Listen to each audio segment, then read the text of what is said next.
What a sick fuck. The hardest 3 thrusts. Dude, I'm tripping my balls off. Come to my house telling me to shut the fuck up and then telling me to reel it back in. Welcome to the Accolades Podcast. My name is Cameron, and today with me I have Bryan Herrick. What's up? How you doing, everybody? It's such a pleasure to have you here today, man. It's an honor and a privilege to be here. Our mutual friend Jordan told me that I have a face for radio, so I thought this was appropriate.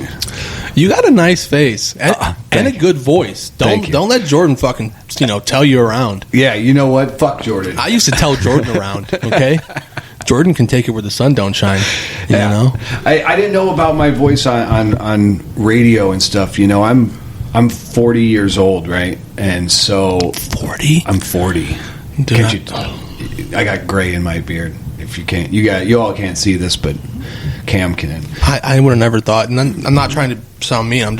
I never thought of you as 40. Thank you. But so I'm of the age that I remember when answering machines actually had a cassette tape in them and stuff, and I remember. I don't think anybody voicemail and answering machines are kind of like ID photos. Nobody likes their own. They don't like to hear their voice. They don't like the picture that they get at the BMV. I don't know. I don't know. I never really liked my voice, but here it is. I get so much shit from my voicemail on my phone. People just call me, and when they call me, they mimic how I sound. I sound like a customer service rep at Best Buy. They'll make fun of my voicemail. They'll be like, "Hey, I'm Cameron. I'll get back to you. Your son is convenience." And they're like, "Call me." Well, at least it's not one of those douchebaggery ones where you're like, hello. Just kidding. This is my voicemail. Oh. It takes a special kind of person to do that. It does. It does. It takes a person who really doesn't have anything better to do. Yeah. He's laughing and giggling every time his phone goes to decline. I'm just going to send it straight to voicemail because I'm going to get this guy. Yeah. So we were talking before the podcast a little bit, and we were talking about school. Yeah. So what was that driver that wanted to push you to go to school?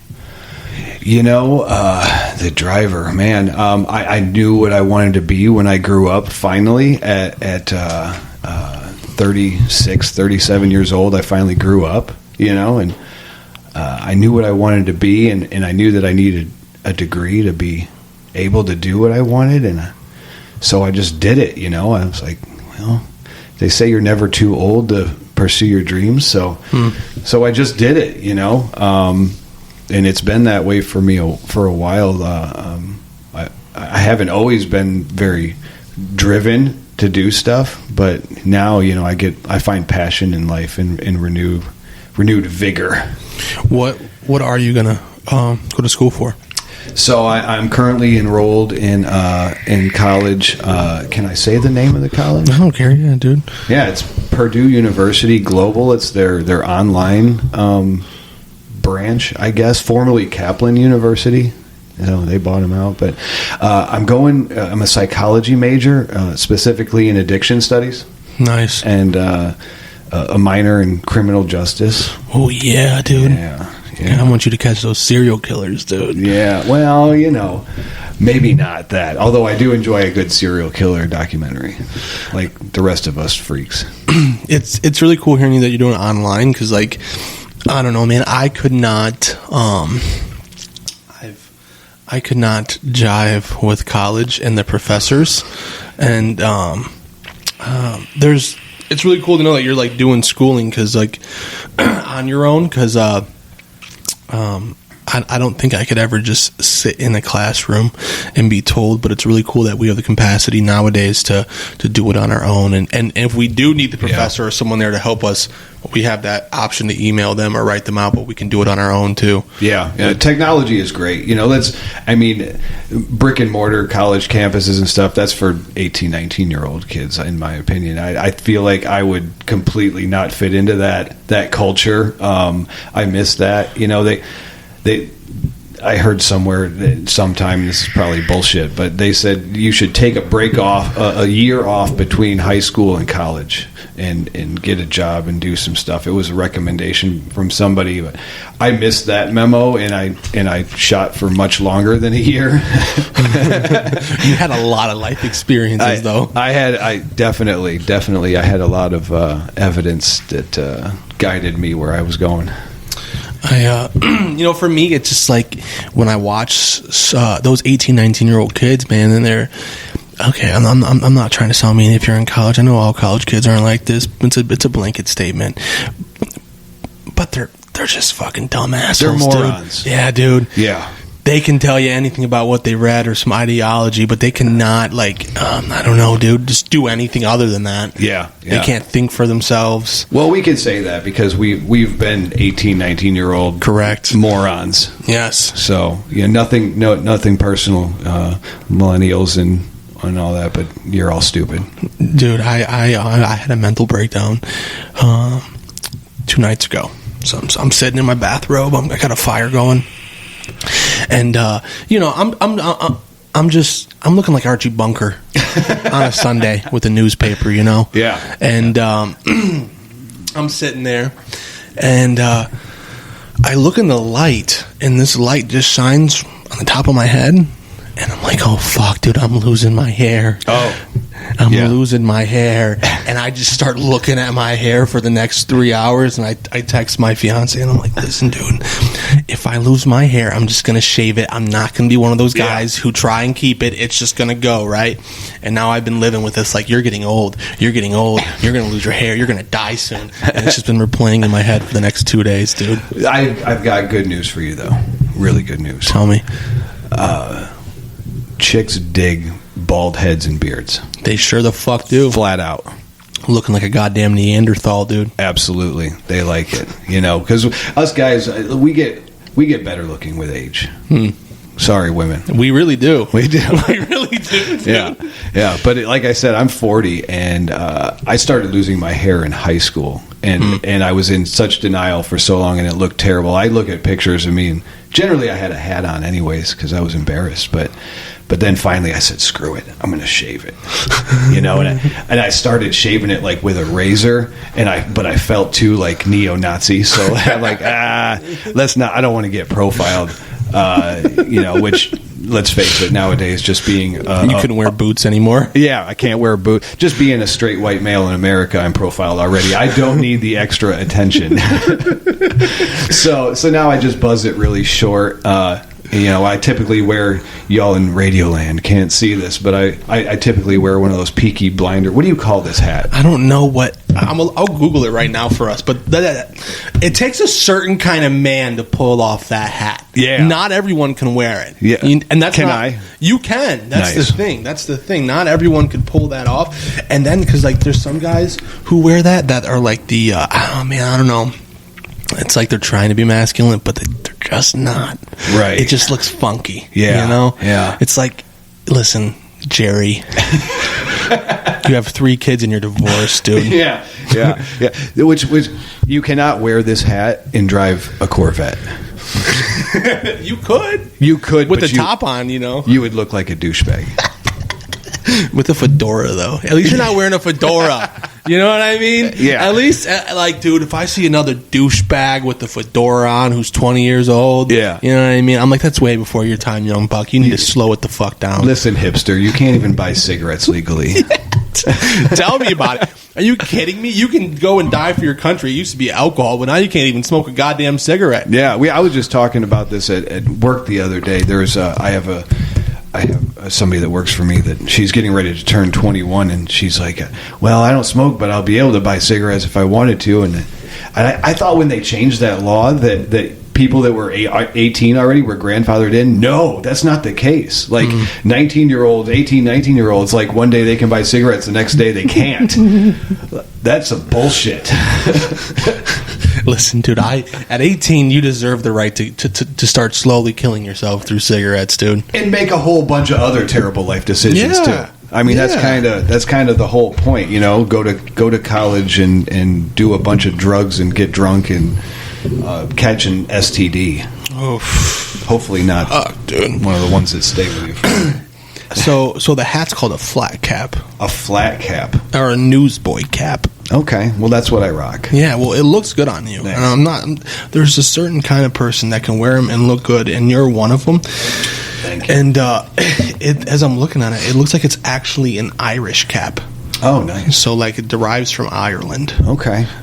So have you seen Peaky Blinders? Did you watch that show? I've watched it a little bit, but like I got to be careful with what I watch because I'll just get sucked into it, dude. Yeah, yeah, absolutely. If it's a show like the most recent one was Cobra Kai, I got sucked into that. See, I'm like, nope, I can't watch it. I don't want to get sucked into this shit. Dude, I mean, that's all I want to do then is just watch every episode back to back to back to back. And then I find, like, after the 3 or 4 seasons that they have filmed so far, when it's over with, I get depressed. Right. And then you're wanting more. Yes. And then you got to find another show to get sucked into. It's a drug. Yeah, dude.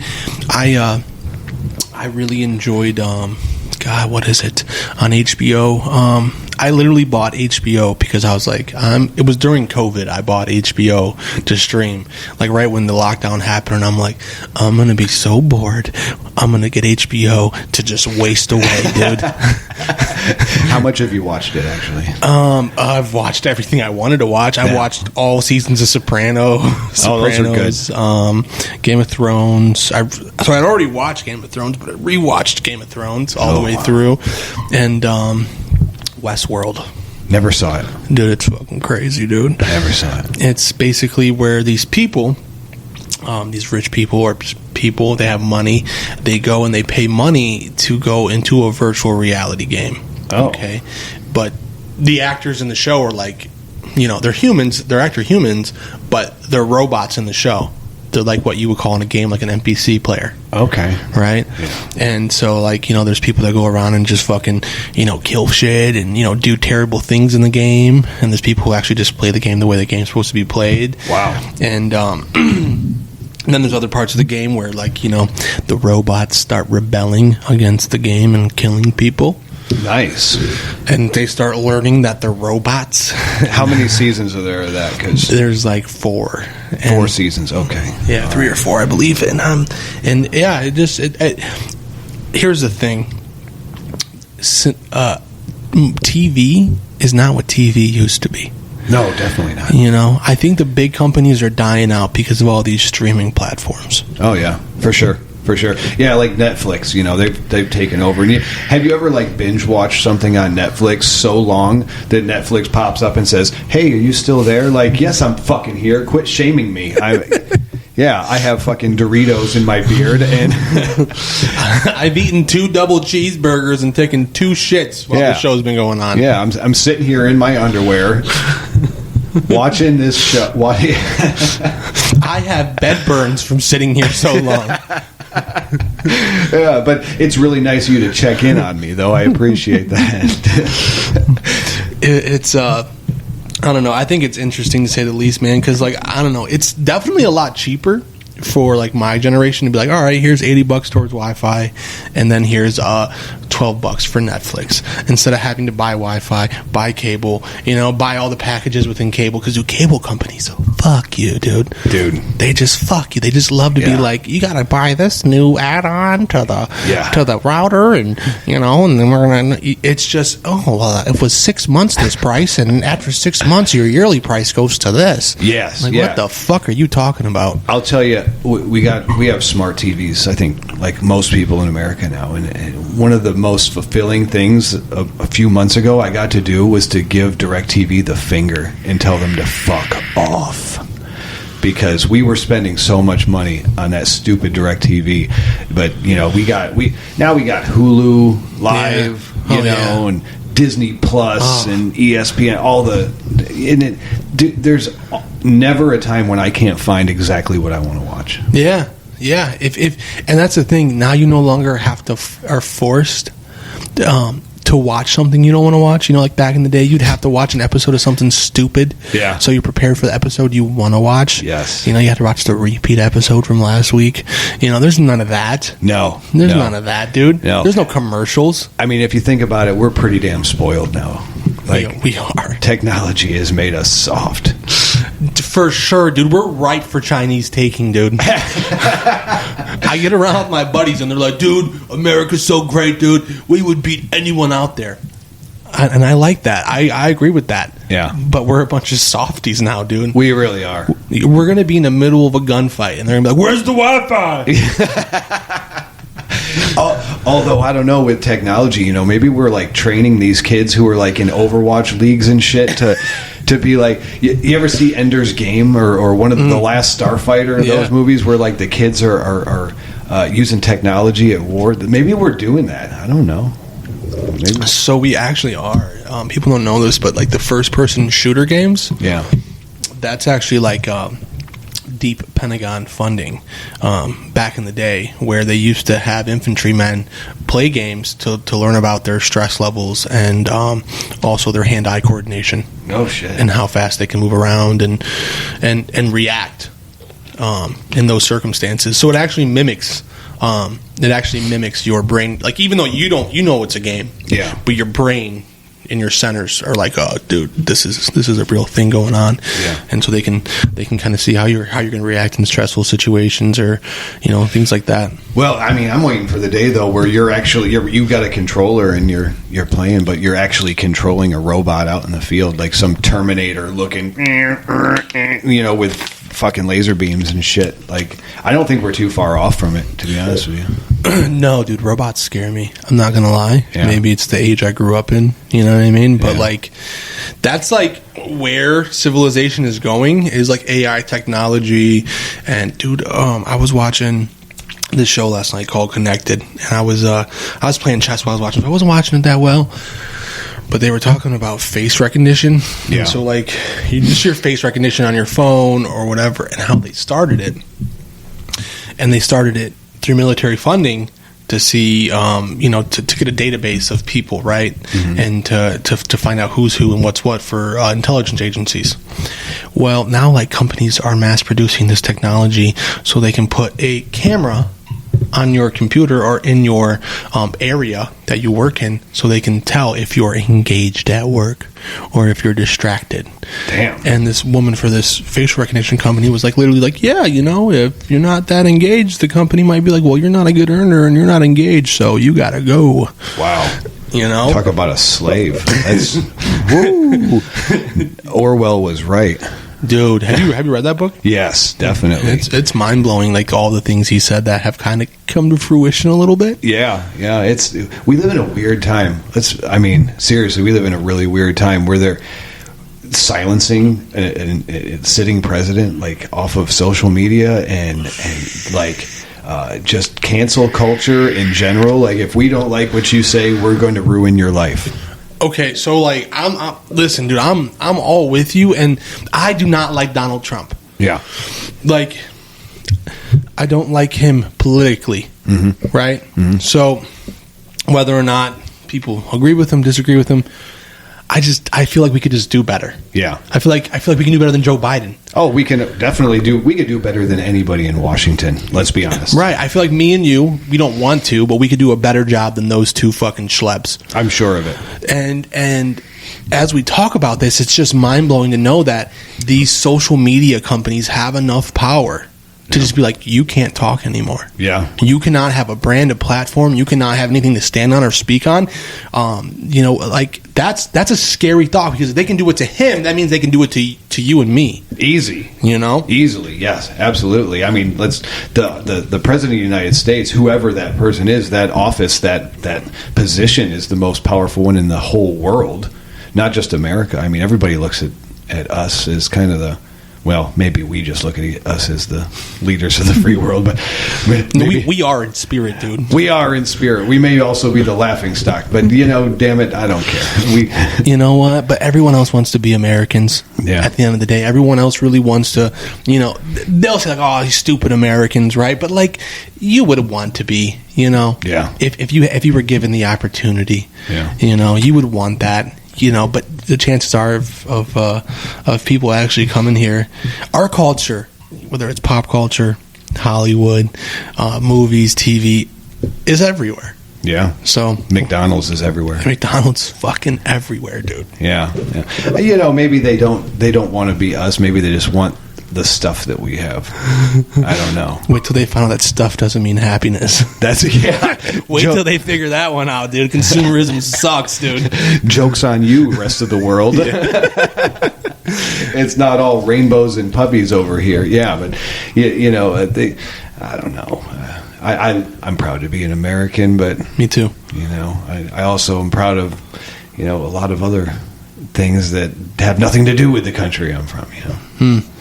When we talk about silencing people on social media, we were talking about it a little bit, but we didn't really get into it. So this is like, people don't understand how historic what's happening in Wall Street is right now. Yes. And you want to talk about cancel culture, right? You have these agencies like Robinhood, and Robinhood's the biggest, and it's the biggest push because their brand's the largest for retail traders. So they're people like me and you who, they're just buying a couple stocks to invest for a later date, whatever the case may be.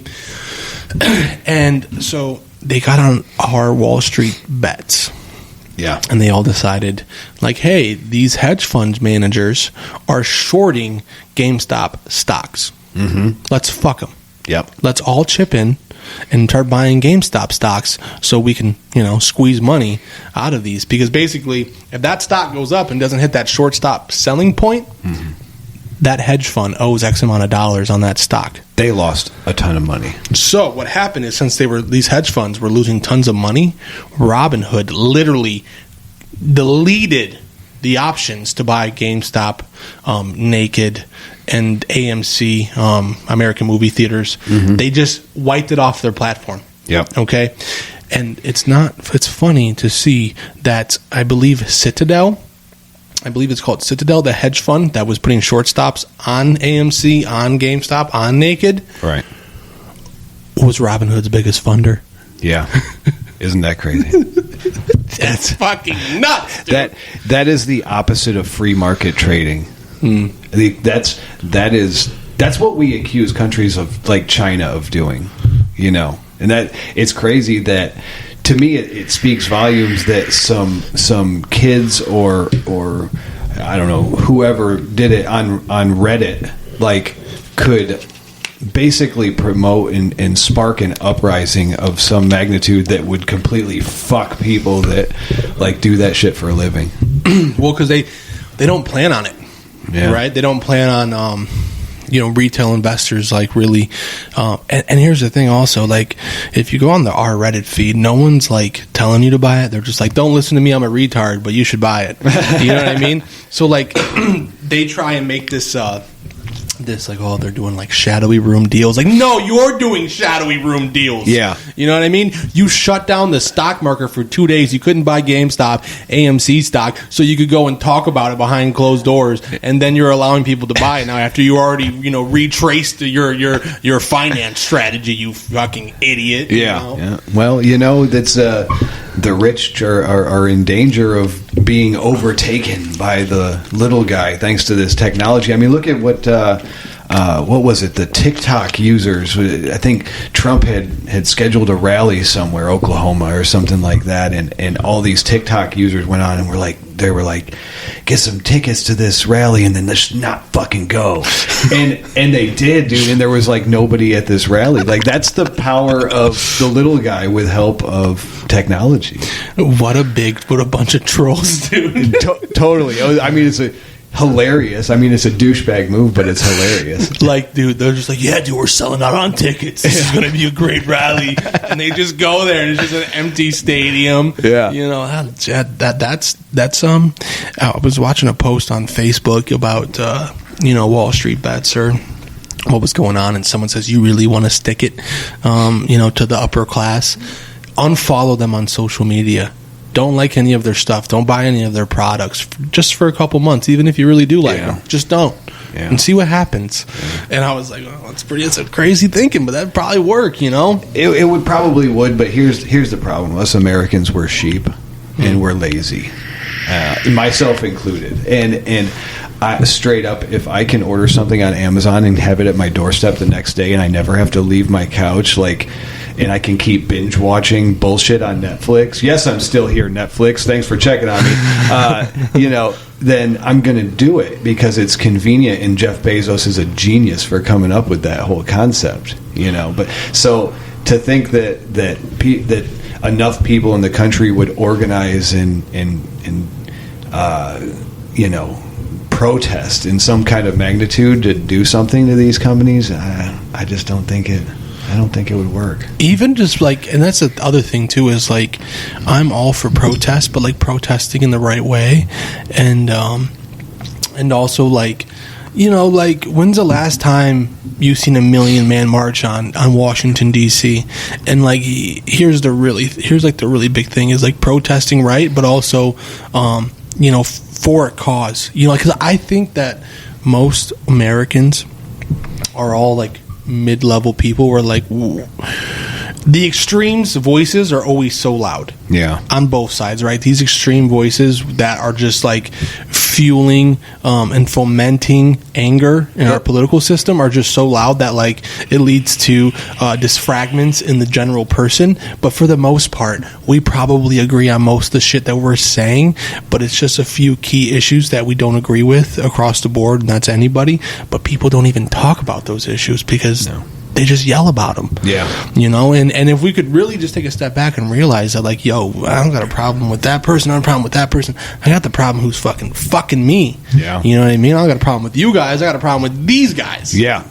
Exactly. And you're right. The people that talk the loudest are the extremes on both sides, and the media definitely doesn't help. But I think everybody is more alike than we are different, and if we really just sat down and listened to each other rather than just waiting for our turn to speak, then this world would be a much better place. Maybe we could sit down at the table and actually come to some kind of conclusion and realize that we're supporting whatever your political views are. Whatever politician or party you support in Washington doesn't give a fuck about you in either side. And it kind of goes along with the my belief that we could never form a movement to shut down big corporations. Is the same concept why we have a two-party system. I know a lot of people that wanted to vote for a different party in the election because they didn't like Trump and they didn't like Biden, but they're well, if I vote for a third party, then my vote will be pointless. Well,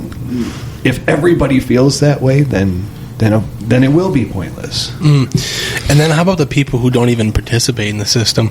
Yeah. Who refuse to participate in the system, right? They're just this shit's so fucked up, I'm not putting my vote, which is equally as crazy as what you were just talking about, right? Completely. Which is the voting block that people are getting votes for, that, this democratic platform that we have isn't even being used by most people, right? There's a large voter section that's not even voting. And it was nuts, dude. I was listening to Joe Rogan, Tulsi Gabbard. Yeah. That was a great podcast. I like her. And yeah, I liked her too in the primaries, right? Yeah. And she's okay. This is not saying anything about how she looks, but she's a beautiful woman. Mm-hmm. She's articulated. She's been in the army. Yep. She's a veteran. She's served. She has some pretty mid-level views where she's well-rounded.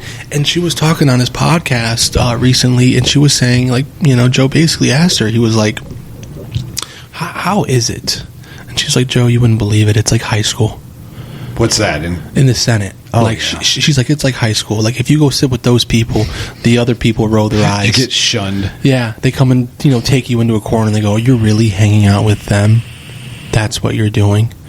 And she was talking about this one in particular bill that was super interesting. It was basically a bill that was bipartisan and was going to release co-conspirators from jail. So people like girlfriends of drug dealers and maybe a prostitute from a pimp who have been locked up on conspiracy charges but had nothing to do with the actual crime that was being committed. Yeah, they were going to be letting people go off of those charges that were in prison for 10, 20 years. And she was one of the votes that was a swing vote. And she said the Democratic Party walked up to her and said, you should vote no on this. And she's like, why? Or, what for? This is this is a smart move. Yeah. This is a good thing. and they were like, we don't want you to do it because Donald Trump will get credit for it. And we want to wait till after the election to vote. So, like, that's literally the people in power, dude. They're just being petty. They're just playing little high school games with, like, there's some schlub sitting in a fucking 4x4 cell for 10 years of his life or 10 years of her life who was just in the house when they raided the house and found all the drugs. She knew nothing about it. They were hidden in the floorboards or whatever the case may be. I don't know. I'm not a fucking lawyer. and all of a sudden, they're like, no, dude, we're not going to let her out, dude. Donald Trump's the president. Wow. You know, like the amount of selfishness that takes is mind-blowing to not look at that whole picture. That is super petty. I can't believe that. I didn't hear that story. Now I want to hear that podcast because I do like Tulsi Gabbard. And I think she's a moderate, and I'm a moderate myself. Like, I try to keep a really open mind, you know. And meanwhile, we've got politicians in Washington that are doing that shit, like petty, like doing things just to get back at each other. Meanwhile, we're all the bystanders who are getting screwed over. Yeah, and that's the thing about like the system, right? Is like we get in these representatives that are supposed to represent us, but do they represent us? They say the right things to get into office. Yeah. You know what I mean? And the other scary part is, like, are people even educated enough to vote for other people? Like, is the mass majority of the population even educated enough to make that like okay, this is the right person to represent me? You know what's funny? So I'm really into history. I'm really into American history and American politics and American government and stuff. And I'm actually, one of the classes I'm taking right now is an American government class in my college. And something that I learned is that when the founding fathers were at the Constitutional Congress, they were getting ready to write the Constitution and trying to figure out what type of government we were going to have. Was it going to be a monarchy, or was it going to be a democracy? Was it going to be a true democracy, or was it going to be a republic, which it ended up being a republic? And one of the reasons that persuaded them towards a representative republic like we have is because they felt at that time like the general population of America was ignorant and too stupid to govern themselves. That's the way it was. And, you know, in a lot of ways, maybe that holds true today too. I like to think that it's not true, but, you know, I also see a whole bunch of ignorant stuff that I just scratch my head and go, huh. The most ignorant place I've ever seen stuff be posted is on a YouTube or Facebook comment feed. Oh, completely. And I don't partake in that. Yeah. But like the shit I see that's said, I'm just like, what the fuck, dude? Like, you're making like you're telling someone they should go die because they don't believe the same way as you. Like, it's insane. Now I don't go that far. I try not to be hurtful, but I must confess that I have struggled in the past with getting into Facebook debates, and every time I do, I get embarrassed afterwards, and I ended up having to delete the comment because it's for one thing, it's pointless. I'm completely convinced that debating somebody on political issues is a goddamn waste of time and breath. Because I'm likely not going to persuade you, and you're definitely not going to persuade me unless I'm already open-minded to that in the first place. You ever see that meme of that changed my mind guy? Yes, yeah. And I've even watched some of them, and he's somewhat smart. But I'm going to tell you this. The guy did not go there and sit down with the sign, change my mind, so you could change his mind. No, he didn't. He did not go. He went there to debate with you about changing your mind. Like, there was no changing his mind. No, absolutely not. I took that meme with him out of there, and I put the Bernie Sanders in mittens. Oh, it's so good.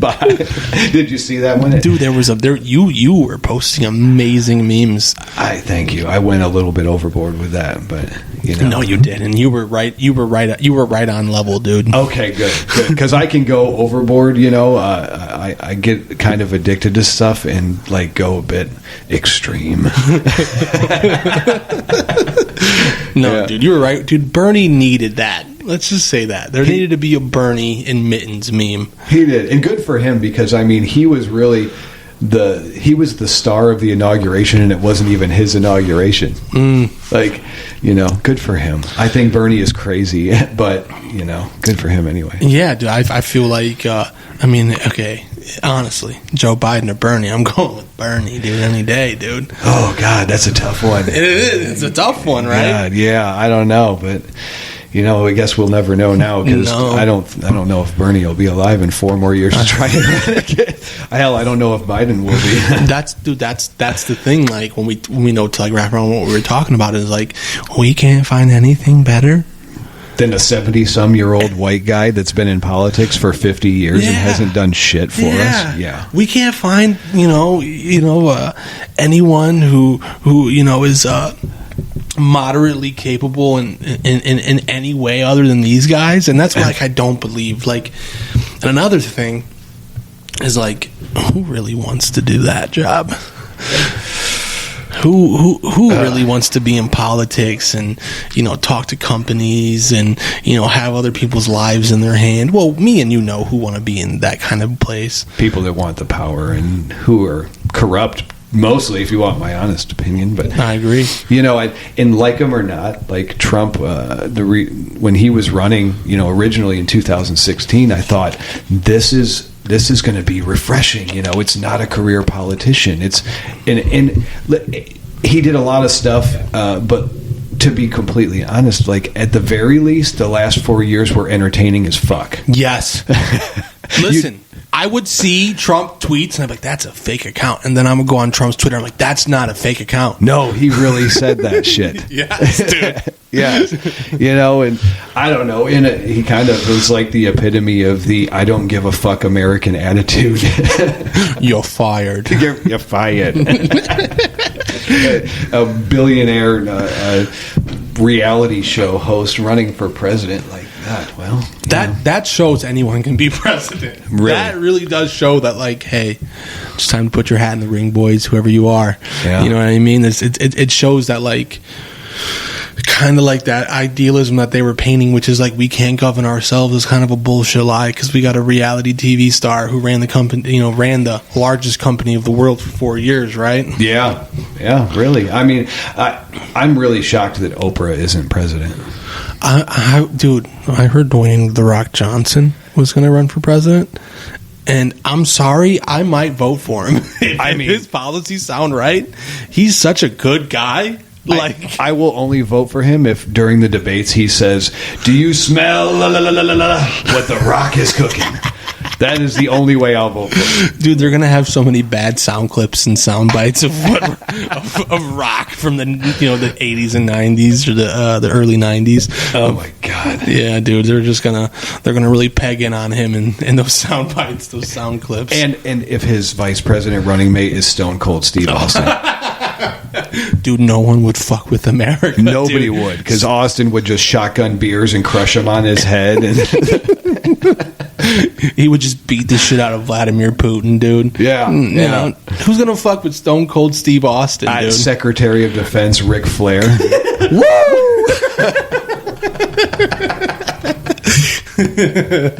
Yeah, dude, they would have those 3 people would have a large support group, even if like if they just started. Yeah, you would have those wrestling fanatics just coming out of the woodworks, dude. Yeah, they would just be crawling out like, I'm voting for Ric Flair, Steve Austin. And well, I mean, Jesse Ventura was already governor, so it's like that's not out of the realm of possibilities. Dude, Jesse's really smart too. He gets a little off put on some of the crazy things he be talking about. Yeah, but he's very smart, very very articulated, and he knows how to speak. And that was something crazy, man. Is like. People look at Hollywood or actors or wrestlers or famous athletes, and they don't give them enough credit. But like Jesse's one of those people where like he really did it, and he did a good job at it too. Yeah. Especially for somebody who made a career out of getting hit in the head with a folding chair. He could put together sentences and actually intelligent ones. So good job, Jesse, wherever you're at. He's in the beach in Mexico somewhere, dude. Probably. He's retired into the sun, dude. Arnold Schwarzenegger was the governor of California. Let's not forget about that. That's also a very, very good point, although he could never be president because he wasn't a U.S.-born citizen, but, you know. Take me to the chopper. Yeah. I mean, God. It reminds me, you ever seen the movie Idiocracy? Yes. America's going that way. We are very close, dude. Yeah. We are very, very fucking close. We're going to start watering our crops with Gatorade. the crops won't grow. Yeah, but it's got electrolytes. Yeah. We are really, really close. Who was the president in that movie? I'll look it up right now. I can look it up right now. President of Idiocracy. That movie was way before its time, man. Yeah. That movie was... It's Orwellian almost in its prophetic nature. It was Terry Crews. Terry Crews. Yes, Terry Crews. Terry Crews should run for president for crying out loud. I mean, dude, he dances so good. He's such a good dancer, dude. Yeah. Well, you know, I've never seen someone that agile and sleek. Yeah, that big. And I gotta say too, you know, all seriousness in this, when Terry Crews came out and like joined the Me Too movement and talked about being like sexually assaulted or raped or whatever, like that took some balls of steel, and good for him, you know. Like, all jokes aside, that's good shit, Terry. You know what's crazy is when we talk about that culture, you know, I won't say who it is, but basically it's a family member of mine who's a man, and he was raped as a child by a woman, and he never talked about it because, like, who would believe him? Yeah. Is like his thought, like, who would, and should I? There was like this thing of like you see it all the time where, like, you know, a high school kid has sex with their teacher, and they're like, well, who told on that teacher? You know, who told on that teacher? Right. Where was those teachers when I was in school? Yeah, like all that shit. Like, they don't really see like the full picture of like being a male. Like, it's like you know, like, who are you going to tell that's going to believe you? Yeah. You know what I mean? What are you really going to say about it? And here's another really crazy statistic. When you get raped as a man, you increase your percentages by like a third to use drugs and alcohol. Oh, I believe it. For the rest of your life. Yeah. You know, and is that an actual statistic? Yeah, I think it's something. I would believe it would be more than that. Honestly, I think it would be more than that. Statistic force, actually. It's really crazy because, like, there's a... Listen, I think it's great that... I think it's great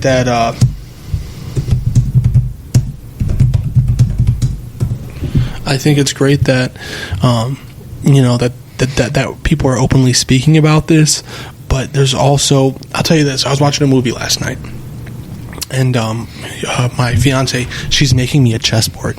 Nice. So she's like whittling me a chessboard while we're watching this movie, and we kind of had a slumber party out in the living room last night, and so we're watching this movie, and it's like I think it's like something Silence the Silence.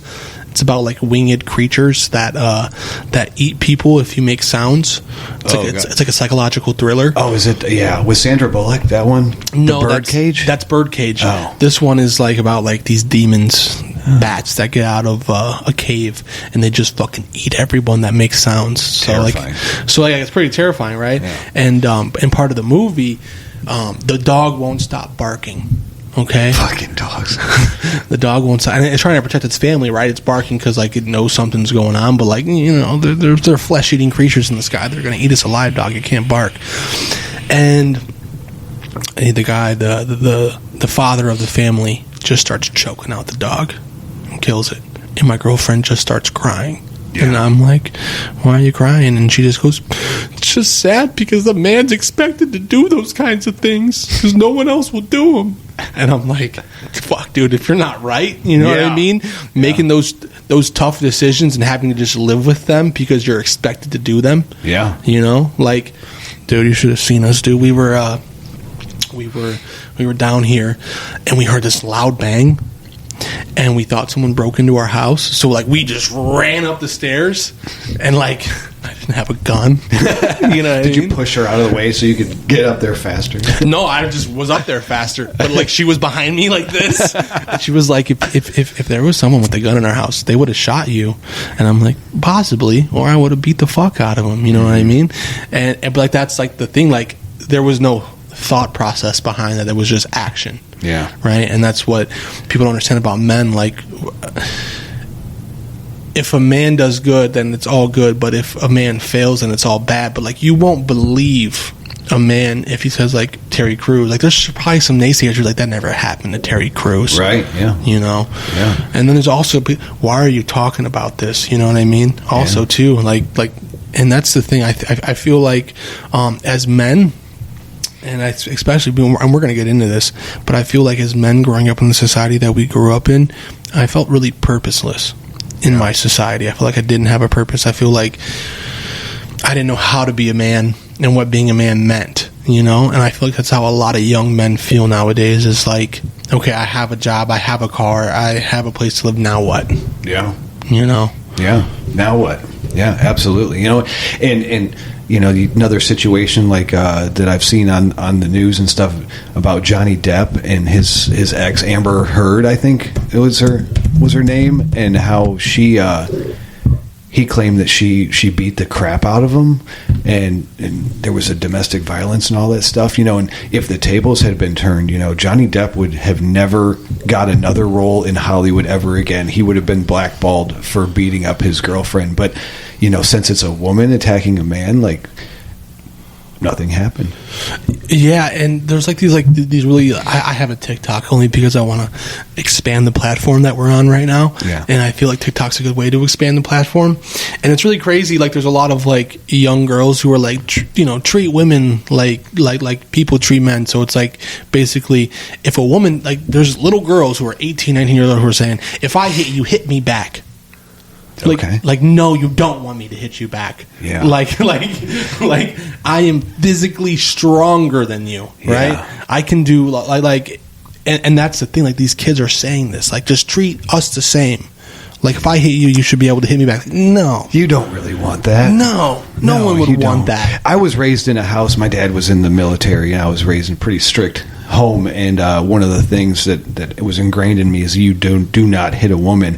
And I've gotten my ass kicked by girls when I was younger, especially this girl next door. I won't say her name because I don't want to put her out there, but she used to beat the fuck out of me because I wouldn't hit her back. You know, if I would have, I probably would have crushed her face.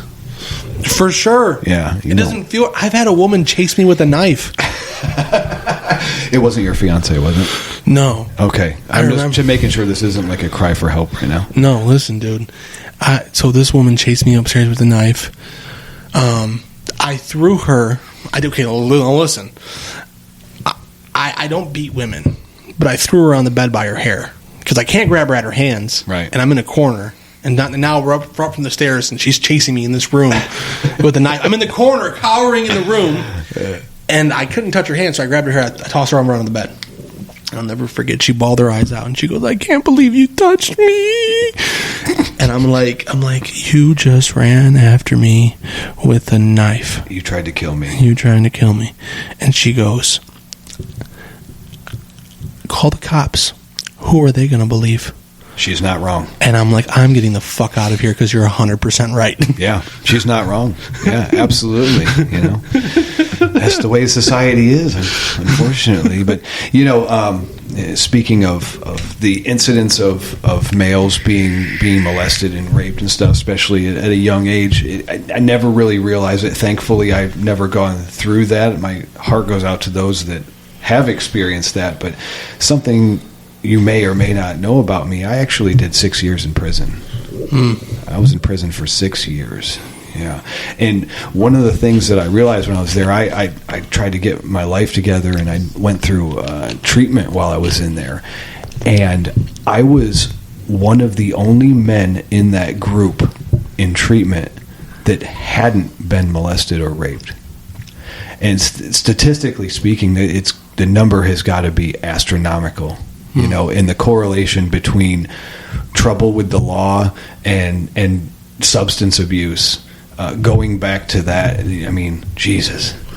So I looked up the fact, and you're right. It's actually more than I said it was. Yeah. Each year there are approximately 293,000 victims of sexual assault. The United States Department of Justice defines sexual assault as any type of sexual contact or behavior that occurs without the explicit consent of the recipient.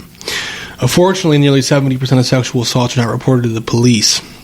A victim of sexual abuse are 3 times more likely than the average person to suffer depression, and so that's the one that I was thinking of, and 6 times more likely to suffer from post-traumatic stress disorder.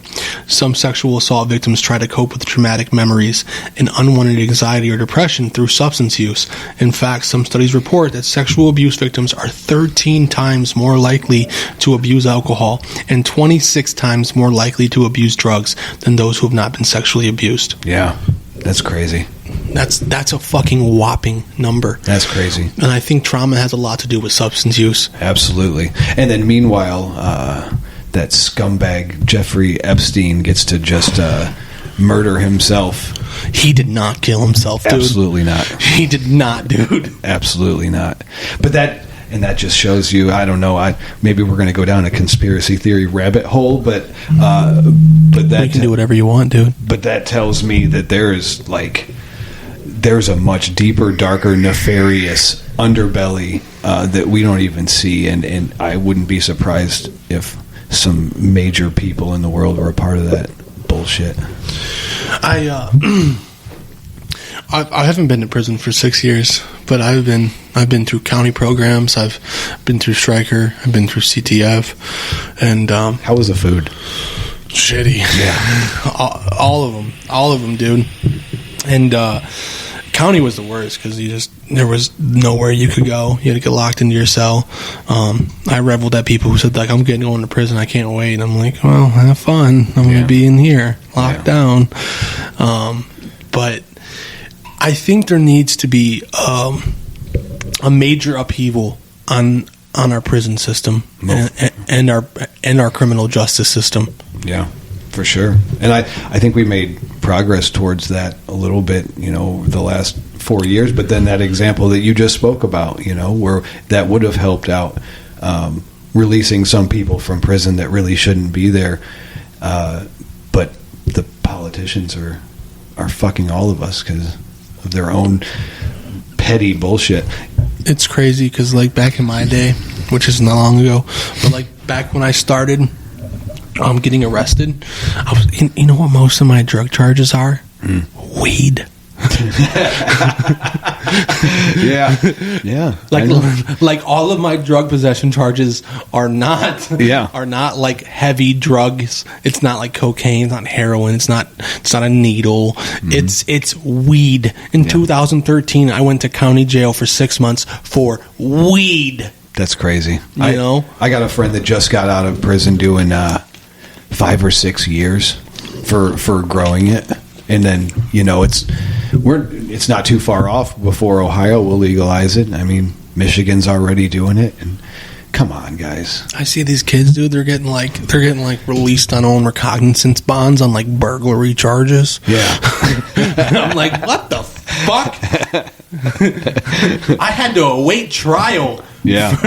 For an ounce of weed. How do you do that? You know what I mean? Was it good weed?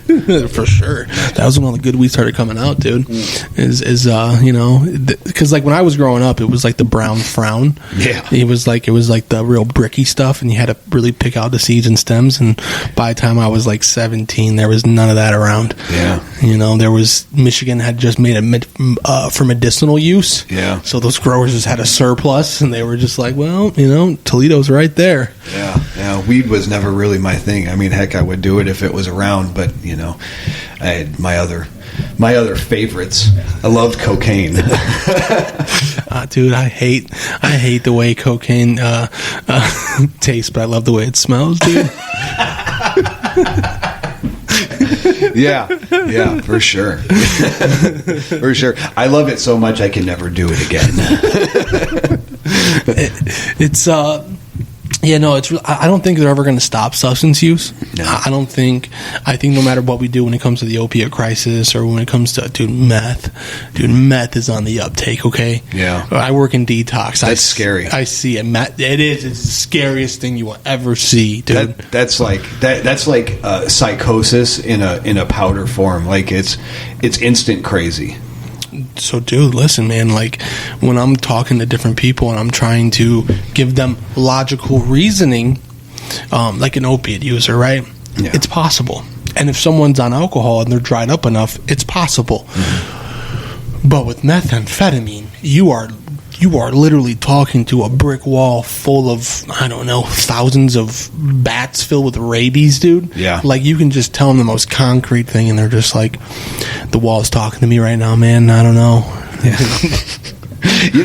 The hardest part about meth is that people that do it, they think it makes them better at stuff. Oh. Like, I can stay up longer and I can get more shit done and I'm smarter and I can study and I can do this and I can do that and I got it and I only got to. And how do you compete with that?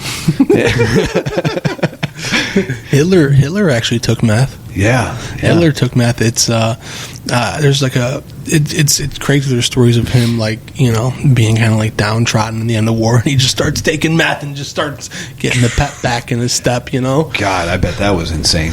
Yeah, Hitler did not need meth. No, definitely not. He was methed up before that. Yeah, I had my time with meth. I lived in Los Angeles for a couple of years. Woo! Back in the day, back in 2000, 2001. This is a long time ago.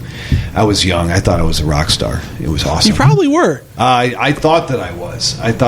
But I did what I thought rock stars did. Everything except drugs. Yeah, exactly. Everything except making music. I did all the other stuff. And I got hooked up on meth, and it was one of the craziest times of my life. Like, I had these roommates, and they were on meth too, of course. And I came home one day, and my roommate, everything was dark, and the roommate had ripped all the electrical wires out of the wall. That makes sense. Because they thought we were filming them. They thought they were video camera wires, and they were super pissed off. Yeah, so shadow people. That's a real thing. That is a real thing. Yeah, I mean, meth is crazy. I've done meth once on accident. And we can talk. I really don't want to tell the story on the podcast because it's super embarrassing, but I'll tell you before you leave. Okay. I was, the first time I ever heard of meth outside of the first time I used it, I was sitting in a treatment center for the first time, and there's a plane that goes by, and some guy just goes, "They're watching us!" And I'm just like, what the fuck? And then, like, for the next 3 days, he was talking about how planes and helicopters were watching him, and the FBI knows where he's at. And I'm just like, okay, dude. And then I asked someone, I'm like, what's up with, Jimmy? And they're like, he's on meth. He's coming off of meth, man. And I'm like, oh, shit. Yeah, I'm going to tell you this story. It's actually about cocaine. It's not about meth. But I was living in Los Angeles, and my girlfriend at the time, her mom. That's like the mecca for drug use, by the way. It is. Oh my God, it was the craziest time, the craziest couple of years. So my girlfriend's mom was flying in from Cincinnati to visit us, and I was up all night doing coke, right? And the plan was she was going to rent a car, and we were going to drive up to San Francisco for the day and visit San Francisco. So I hadn't slept, and I had a little bit of cocaine left, and I'm in the back seat of this car riding up the Pacific Coast Highway, right? Like, headed towards San Francisco, and I'm fucking feeling like shit, and I'm sniffing the last of my cocaine, and we get up there, man, and I'm just tired, been up for like 3 days, coming down off of coke. I'm jonesing, I'm shaky. We decided to go to Alcatraz and tour Alcatraz. Oh, no. Yeah. So the perfect place to put a paranoid cocaine addict. Oh my God. So the way that they do the tours at Alcatraz is everybody gets a headset like we're wearing right now. And there's no tour guide. The tour is already recorded. It's an audio recording. And so you're in a group of other tourists wearing headsets, and you're walking around, and you're like, this is where the Birdman of Alcatraz's cell was. And along with the voiceover tour, there's also like sound effects and shit. And at one point, there was a sound effect of a Tommy gun. He goes, and I dropped to the floor. In the middle of a crowd of people, I dropped to the floor because I thought we were getting shot at. It was embarrassing. Okay, so I'll tell you my embarrassing story. All right. That's fair. But it's not PG. I'll tell you that. It's definitely rated R. So I used to have this old buddy of mine, and by old I mean he was like the only crackhead to ever survive the 80s. Right? I mean, he was built Ford tough, dude. I mean, he's just been seen through it all, dude. And we had just, picked up some fresh needles, and I go to the bathroom because I'm sick, and we had just copped. And the reason I cop with him is because he would throw it on my bag, and he would like getting some meth, right? And so I walk out, and there's, 3 loaded up, and I just grab one because they all look the same. And I grab one, and I go and put it in, and I'm already pushing down, and he's like, no. And it was too late. I already did it, dude. Oh. And I felt like a cartoon character. Like, like when Mickey Mouse or like Tom and Jerry's hearts are like popping out. That's what my heart felt like. And then I felt like someone punched me in my chest, and I came in my pants, Brian, in front of a 70-year-old crackhead. I blew a load in my pants in front of a fucking 70-year-old crackhead in a bando. And I felt so defeated as a person, but I couldn't even care about that at the moment because I thought I was going to die. So, wow. So my one experience with meth was fucked up beyond recognition. Wow. Dude. It was worse. Dude. These are not the droids you were looking for. No, dude. And I've never ever felt like that ever in my life again. So like I didn't know what happened. Like wow. I didn't know why I felt that way. Shame. Every drug that I ever did, I knew what was going to happen from taking it, but that just took me totally by surprise. So, one of my greatest fears as I get older is of getting a rectal exam, go to the proctologist or whatever. Yeah. Because, guys, as we get older, we got to worry about that stuff. Sure. It's one of my greatest fears. And I'm just like terrified the doctor's going to stick his finger up there and like trigger something and I'm going to nut in the doctor's office. It's terrifying. I'm not a big guy with like finger. Like I'm not a big butt guy at all. No, I'm not a butt guy either. Yeah, I'm just like it's not appeasing to me. No, like for myself or for a woman I'm with, like I don't want to put it in her butt. Like I just don't. You know what I mean? Like I can see why other guys like to. It's not something I'm interested in. Yeah. I had this one girl who was begging me, like, "Why don't you just let me stick a finger up your butt?" And I'm like, "Never." What is wrong with her? I'm like, she's like, "You don't understand. It's a G spot for men." I'm like, "Listen, I'm doing just fine and dandy." I have to ask. Is this the same one that chased you with the knife? No. Oh wow, no. You got a bunch of crazies then in your pissing. Listen, dude, I was a young buck, so like the woman who chased me, I was with for some years. Oh. There was some definite toxic history there. I'd say this woman was just laying in my bed one night and was like, "Let me stick a finger up your ass." Yeah, no. And my girlfriend plays around with the idea to like scare me. She enjoys the look on my face when she says it, but like the other one was like so serious, dude. Yeah. Yeah. She was all for it, and I was just like, "Yeah, you gotta leave." My wife is like that too, like your fiance. She likes to joke around like she's going to, or she'll like try and like jab her finger, like just messing around. Not where we're actually like having sex or anything. I would leave the room. I can't believe you did that. I am so offended. Yeah, dude. I don't know, man. It's just none of it appeases me. I don't know. Maybe I'm old school. Maybe I'm old fashioned. Maybe I'm a little vanilla. I don't know. I don't know if it's boring, then that's what I want to be. Yeah, dude. Listen, I was on TikTok. We're talking about TikTok. I was on TikTok, and a lot of guys are posting about getting pegged by their girlfriends. Is that what they call it? Yeah. Well, pegged is when you get a dildo up your butt by a woman. That's what pegging is. And I'm sitting here just like, what the fuck? Like, there's just 20-year-old kids getting pegged from their girlfriend, from their goth girlfriend, you know? And it's like, times have changed, man. Wow. I mean, no judgment for me, I guess. You know, like, I have friends who are gay and bisexual. Sure. I don't give a fuck. No, like, don't care either. I don't care what your thing is. That's your thing. Like, whatever, you know. But like, God, it just seems so weird. So this is what blew my mind. My mom is a hairdresser, and she told me when I was 8 or 9, I had asked her, like, you know, how gay people have sex. And I just did. I don't know. Her boss at the time, the guy who owned the salon, was like gay, and he had a boyfriend. I'm like, how do they, you know? And she was like, oh, Cameron, most gay men don't have butt sex. She told me, like, most gay men don't even do butt stuff. They just do other things. Really? Yeah. Like, there's like some gay people who do butt stuff, but a lot of gay men don't. Interesting. Just strictly oral, fellatio, or cuddling. Fellatio and cuddling, some schmuggles. Lots of cuddling. Who doesn't love cuddling? Dude, I like it. Yeah. You know? Are you the big spoon or the little spoon? I'm mostly the big spoon, but it depends, because like sometimes I go to bed, so my girlfriend works crazy hours and she'll come home at like 4 a.m.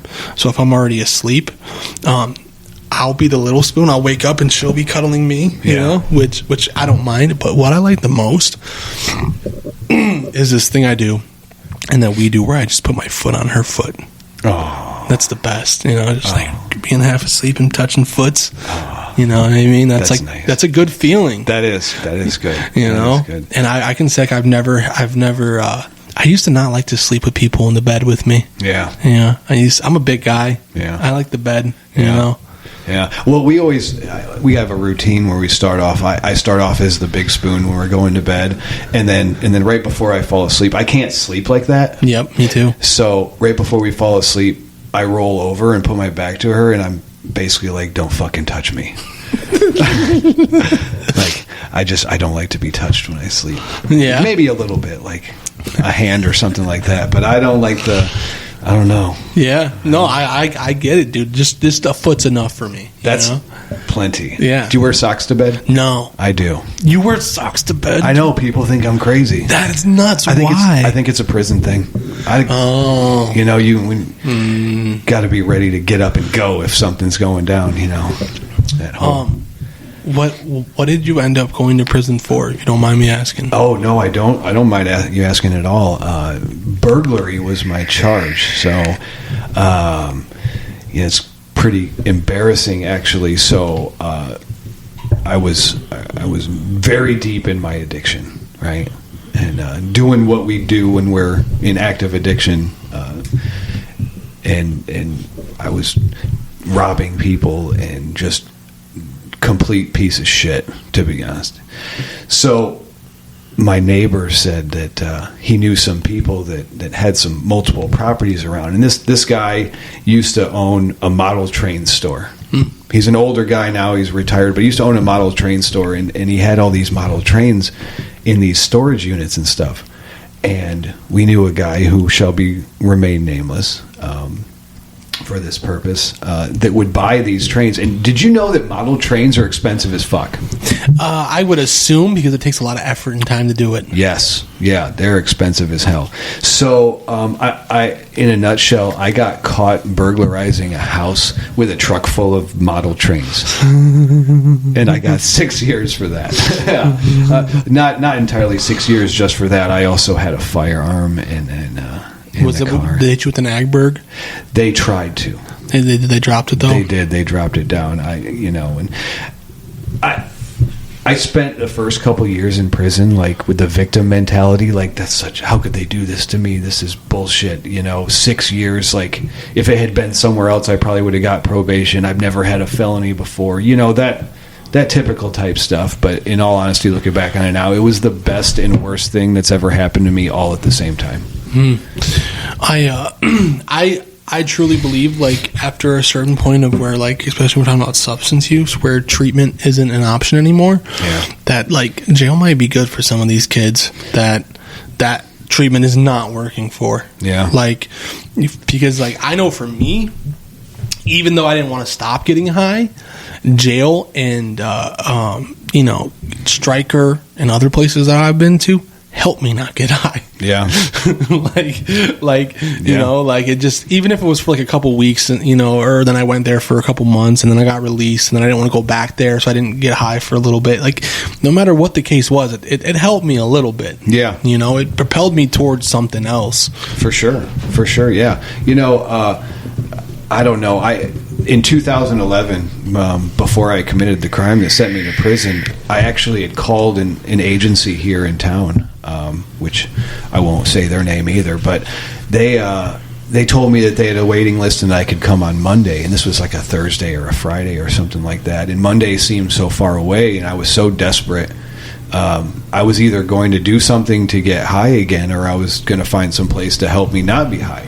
So, I said, fuck it, and continued to get high, and I think about, what would have happened if I would have pursued other places, or if other places would have been available to me at the time. They weren't back in the day. They weren't. The one that I called was basically one of two places in town. And so since I couldn't get in there right away, I just took off. Do you remember your trial and what trial was like? Yeah, I hated going to trial. I did. It was the pre-trial. I took a plea bargain, so that was a good thing. But yeah, I completely remember it. My public defender had been telling me all along, and I sat in jail for like 8 months during this thing, and the public defender kept telling me, well, we're going to try and get you treatment in lieu. And this was in Wood County, and they have the search program down there, and I'm in jail with all these guys. They're like, yeah, see if they'll send you to the search program because you got a drug problem, and they should take that into consideration. So my public defender was telling me, I think that's a good possibility. We can get you in there. And every time he met with the prosecutor, he would come back to me and say, nah, the prosecutor wants to give you 7 years. And I'm like, this went on for so long, I finally said, you know what, let's just go open plea. I will say I did it, and we'll leave it up to the judge, and maybe the judge will give me treatment. He didn't. But I was crying, literally crying, begging for mercy and saying how sorry I am. And at the time, I don't know if I was sorry for what I did or if I was sorry that I got caught. Yeah. But either way, I was crying and asking for mercy, and the judge, he deals out my sentence, and I just stopped crying, and I looked at my public defender and said, did he just say 6 years? It seemed like an eternity, But now it seems like another lifetime ago. Yeah. I remember sitting in court, and I was on video court, and it was like one of the most weirdest, most embarrassing experiences of my life, dude. They had like taken the kids to a field trip to the courthouse, and so I'm on video court, and I'm looking at hundreds of kids staring back at me. And they're like little kids, man. They're like first or second or like third grade. You know what I mean? Just scared. They looked scared. I came on the TV with my neck tattoos, and I'm a big guy, and I look disheveled probably from being in county naturally for a time. And I just remember getting sentenced on a couple charges, and the judge was like, is there anything else you want to say about this, Mr. Milik? And I was like, no, I'm sorry. Because what can I I'm not thinking about what's going on with me. I'm just thinking about all these little kids looking up at me.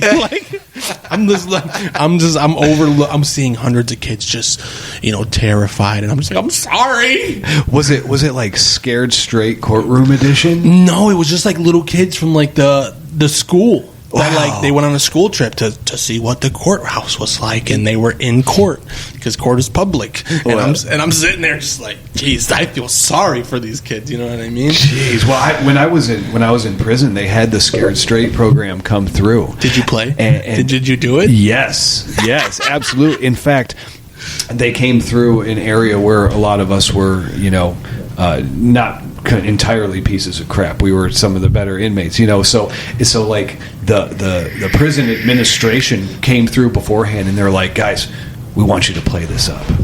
We want you to scare these kids.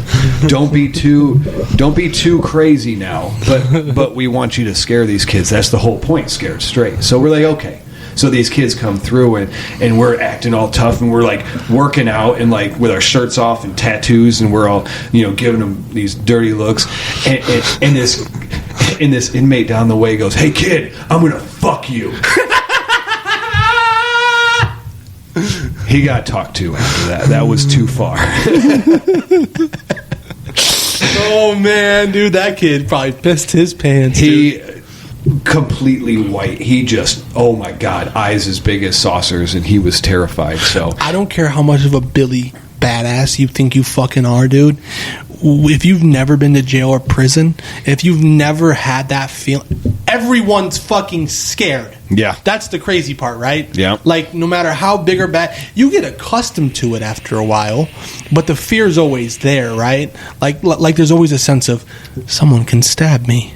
At any time. Someone can rob me. Mm-hmm. I don't want anyone to steal this one ramen noodle I have because I'm hungry. Yeah. Right? And that's a feeling that does not go away. But when you first get there, I don't care who you are, you're terrified. Oh, yeah. Anybody that says they weren't is either really stupid or a liar. Yeah. And like that's like the thing, right? Is like, you can, be this person on the streets, but when you get into an institution, it's a whole different ball game, because there's just a bunch of people who are way crazier than you, who have been doing it a way longer time. Yeah. Yeah. I'll never forget the first time I saw somebody get stabbed with a pair of scissors. That was crazy, and I'm like, well, here we are, and it's exhausting being on guard all the time. I talked about wearing my socks to bed. Like that's the reality in there. Although I will say that I think that prison has gotten really soft. Yeah. Yeah. I'll never forget. I've never been. I bid quietly. Yeah. So I like to play some chess. Yeah. If I know you well enough, I might bet with you. Yeah. If not, I don't fuck with you.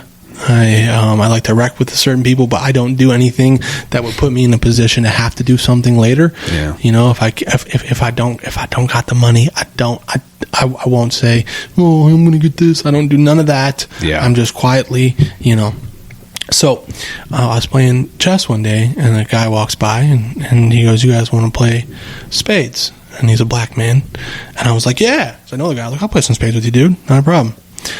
And the guy who I'm playing chess with goes, "I don't play with your fucking kind." Damn.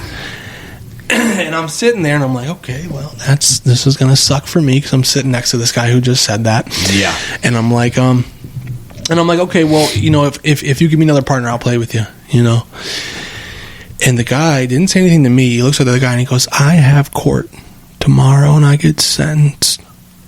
You better hope it's good." Damn. So this time when I was in county, I was in like the honor dorm, because I was waiting trial for like a long period of time. Yeah. And so it was pretty cool. It's like it's better than being locked in a cell. You get like dividers of dorms, and there's like 5 people in this little divider, but there's like a common area that you can walk around, and you don't have to be locked down. It was not a bad time to bid. And so I wake up at 9 a.m. and I slept through breakfast. And the guy had already been to court, and he is beating the fuck out of the guy who said that. I mean, his head is hitting his rack, and the guy was asleep, and he's just lost in the sauce, dude. He is lost in the sauce, and I'm like, yep. You know what I mean? Like exactly. And that's the thing that you see. You see people talk about toxic masculinity. You see men and testosterone come out in the most craziest of ways. I've seen people get into fights about basketball. Yeah. That was a foul. No, it wasn't. Boom. Done. There's a fight. Or dominoes or anything, any stupid. And I've done not just that 6-year prison bit, but numerous county stays through the years of my idiocy. And one of the things that I've been binging, going back to Netflix and all that, Hulu and all that. I've been binging 60 Days In. That is me too. Have you? I've watched that on Amazon Prime. Yeah, on Amazon Prime. I've been watching that because it's such a. It brings me back to old times. Yeah, it does a little bit. Now, are you like me? Like, I tell my wife has never been in trouble in her life. She's not an alcoholic, not an addict, never broke the law other than maybe speeding. Like, she's a good woman. I don't know how I got so lucky, but I tell her, I say, I could do this show. I could do this show so fucking good. and I mean it. Like, you should. If they pay enough, I don't know how much they pay for you to do it. I think it's like $30,000 or something. I looked it up. They pay per episode depending on how many episodes the season runs or whatever. But I don't think work would give me 2 months off to go to jail. Yeah, you can file for like FMLA though. Does that count? I think they won't pay you, but you can definitely file FMLA. Go to my boss, like, hey, boss. If they don't listen to this, you can file FMLA. Like, you know what I mean? Yeah. If you can be like, hey, family stuff, I gotta file FMLA. Yeah. You know, I gotta take care of some business. Dude, I was watching the one season where there was like this old timey Chicano, who like had did some years in prison, and he was just slapping motherfuckers. Yeah. Yeah, he was like part of the game show and just slapping people. Yeah, you steal my soda. I think that was the first season I watched, and I got hooked on it, man. And there was another season where there was a black gentleman who was actually a corrections officer, Tony. Mm-hmm. Tony was his name, and they put him in after they put in all the other ones, so they didn't know that he was part of the show too. And this guy went in there, was running a store. He was like extorting people. Like, this guy didn't pay him back, so he took all the guy's clothes. Like, I mean, he did a damn good job. And then they put him back in for another 30 days afterwards. Like, this guy was the truth. I feel like I would be that guy. Maybe not that extreme, but I think I would be really successful. I think, man, people... This is the good thing about where me and you have been. We have a perspective that other people are not able to comprehend. Yeah. Like, when you said, hey, I wear socks because I was in prison for 6 years, I'm like, oh, that makes sense. Yeah. You know? Yeah. And someone else you would say to, they're like, what? Why? Huh? Why is that? No, you just haven't been there. You wouldn't know why. Yeah. You know? And I think for the most part too, like, obviously I think the prison system has to change. I don't think it should be privatized the way it is. I don't think private prisons are something that we should be into. I think they need reform, as like the reform that you got and you were able to get there. Yeah. But like, when we talk about, like, dude, have you ever seen a federal prison? I've seen it, never been in one, thankfully. I visited my buddy in federal prison one time. Yeah. And it is like a fucking cupcake camp, dude. Yeah. Like, there was like some serious crimes that were committed by these federal inmates, and there's like no fence. Yeah. You get brought in to the federal prison in a car by prison inmates. Yeah. They're just groundskeepers. Mm-hmm. There's a hotel a block away. Yeah. You know, there's like painted geese on the wall. Like, there's walls just like this, but they're painted with pictures of geese. Oh, and you know, an inmate painted them. Oh, for sure, dude. Yeah. And I'm like, this is not what I thought a federal prison would look like. Yeah. I mean, I thought it'd be like Guantanamo Bay type shit, you know, throw you in Alcatraz. Yeah, it's, you know, and even the state prison that I was in, it wasn't really that bad. It was level 2, which isn't completely like minimum security. It's like a medium security. It's not where like the craziest of the crazy, although there were some crazies there. I knew a guy when I was there that his name is Nathan Brooks. I'll say his name because he's never getting out, and he'll never hear this podcast. Nathan Brooks, when he was 17 or 18 years old, killed his parents and cut their heads off and put them in a punch bowl on the table. It was on Devil's Night. I can't remember the night Nathan Brooks canceled Halloween. Yes. That's what the first thing that pops up when you look for him. So that's a friend of mine, and he's a great guy. He's a really great guy. They're never going to let him go. He's doing life in prison. One of the smartest guys I've ever met. And I was talking to him one day. His parents survived? No. Oh, okay, it's a different guy. Yeah. The guy I'm looking at is different. Okay. Yeah, his parents died for sure. And we were walking and talking, and I said, man, they should really let you out of here. He's been locked up for like 19 years or 20 years or something already. I said, they should really let you out of here. He said, yeah, you think so? I said, yeah. I mean, what are you going to do, kill your parents again?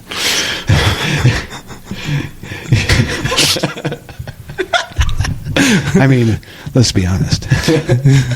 Well, like that's another thing, right? Is like the taxpayer is footing the bill for a lot of this. Yeah, you know what I mean. Like, and then also, is reform capable? Is it able? Are you able to reform someone who killed their parents for 20 years? Like, are you able to change them, or do people change? Well, we know that. We know people change, man. Yeah, I doubt that guy. No matter how you look at it online, where it's oh, this is this horrible thing, which it was, right? Yeah. But no matter how you look at it, like, does he not deserve redemption? Right. Is there no redemption in anyone's? And then I think also people don't understand too that, like, people make mistakes. People are fallible. Yeah. People do crazy things on a whim. There's some people, man, who've killed people, they don't remember it. Yeah. Yeah. Like there's some people who are so drug induced and drug crazed, and they're in such a psychosis where, like, they don't remember it. Yeah.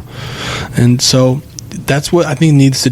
There's a missing human aspect of criminal justice. Absolutely, and putting somebody in a cage and just letting them rot, I don't think is the answer.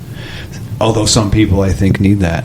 There are some people who are just criminally minded and should never get out. But I met a lot of good people, while I was away. My 4 greatest friends that I have in the whole world I met while we were there, and we're all in recovery, and we live all over the state. We talk to each other all the time in a group text message, and they're fantastic guys. Then I also knew a guy when I was locked up who was on death row and got clemency from the governor, got taken off death row, and is now doing life in prison for stabbing his mother to death with a steak knife, and he probably should never get out, although he's a decent guy, so who knows, Do you think that institutions aid in criminal thinking? For sure. Do you think that, like, when someone goes, like I'm a firm believer that if you want to change, you will change. Yeah. So, like, the place I got sober at, for example, it was dog shit. Like, it was like, I'll tell you this, it was the old VOA. Yeah. Okay? Yeah. So when I got there, when it had just opened up under a new name, there was a lot of old VOA guys that were still there, right? And there was a lot of drugs, a lot of prison mentality in there, but I still stayed sober. Yeah. So, like, I know people are able to, but do you think that the institutions that they place these people at, people get institutionalized and just keep growing criminally minded? Absolutely. Absolutely. And it's the difficult part about reducing recidivism is that it has to be personally motivated to change. You're absolutely right. Before I completely made the decision to change when I was in there, the first 2 years I was crazy. I was doing the same thing in there I was doing on the street, getting high and lying to people and just doing dumb shit. But there was actually a really cool corrections officer, and we were talking one day, and I'll never forget it. He said, the corrections part of Department of Rehabilitation and Corrections, the corrections part, we got you. We got you. We can lock you in a cage. The rehabilitation part is on you. Do you want to leave here worse, or do you want to leave here better? Mm-hmm. Because you will not leave here the same as you walked in. And he's right. And I took that to heart, and I changed myself. And where I was, at least in the state of Ohio, there are a lot of decent programs for somebody that wants to change. Problem is, how do you get somebody to change that doesn't want to? Yeah. What's even crazier, man, is, like, and I'm sure you've seen it too, is, like, I don't know what you want to call it, but, like, in our field, it's like some people don't even see how what they're doing is wrong. Mm-hmm. Like, they know societally it's wrong, but in their hearts they don't see anything wrong with it. Yeah, and that's mind blowing to me, right? Like, that's just like one of those parts of the of the puzzle that's just like, you can't see that smoking crack and shooting heroin is not good. Yeah. You know what I mean? Like, you're convinced, like this is okay. Like, they know it's wrong. That's why they're, in prison, or like why they're there, or for whatever reason they're in a treatment program. But like, their mindset is like they don't see anything wrong with the behavior that they were engaging in, and that's like mind blowing to me. And I understand it because I was there, dude. Yeah. We're gonna take a quick break. I'm gonna fill up on coffee, and the AgroLabs podcast will be back in just a second. Welcome back to the AgroLabs podcast. We had some coffee, we took some pisses, and now we're here. We were talking about prison, dude. Yeah. Before the podcast started, we were talking about prison pockets, dude. It's not the same thing as a hot pocket. This is not as appeasing. No, it's not. No. One of the most embarrassing parts of my time in county was my cousin, who is a sheriff's officer. He's now a road sheriff, but he used to work for Lucas County, and him just nudging me because one of the first time I was on, I didn't even get a cell. I was on one of those plastic racks, and he just nudged me. And he goes, "Hi, buddy."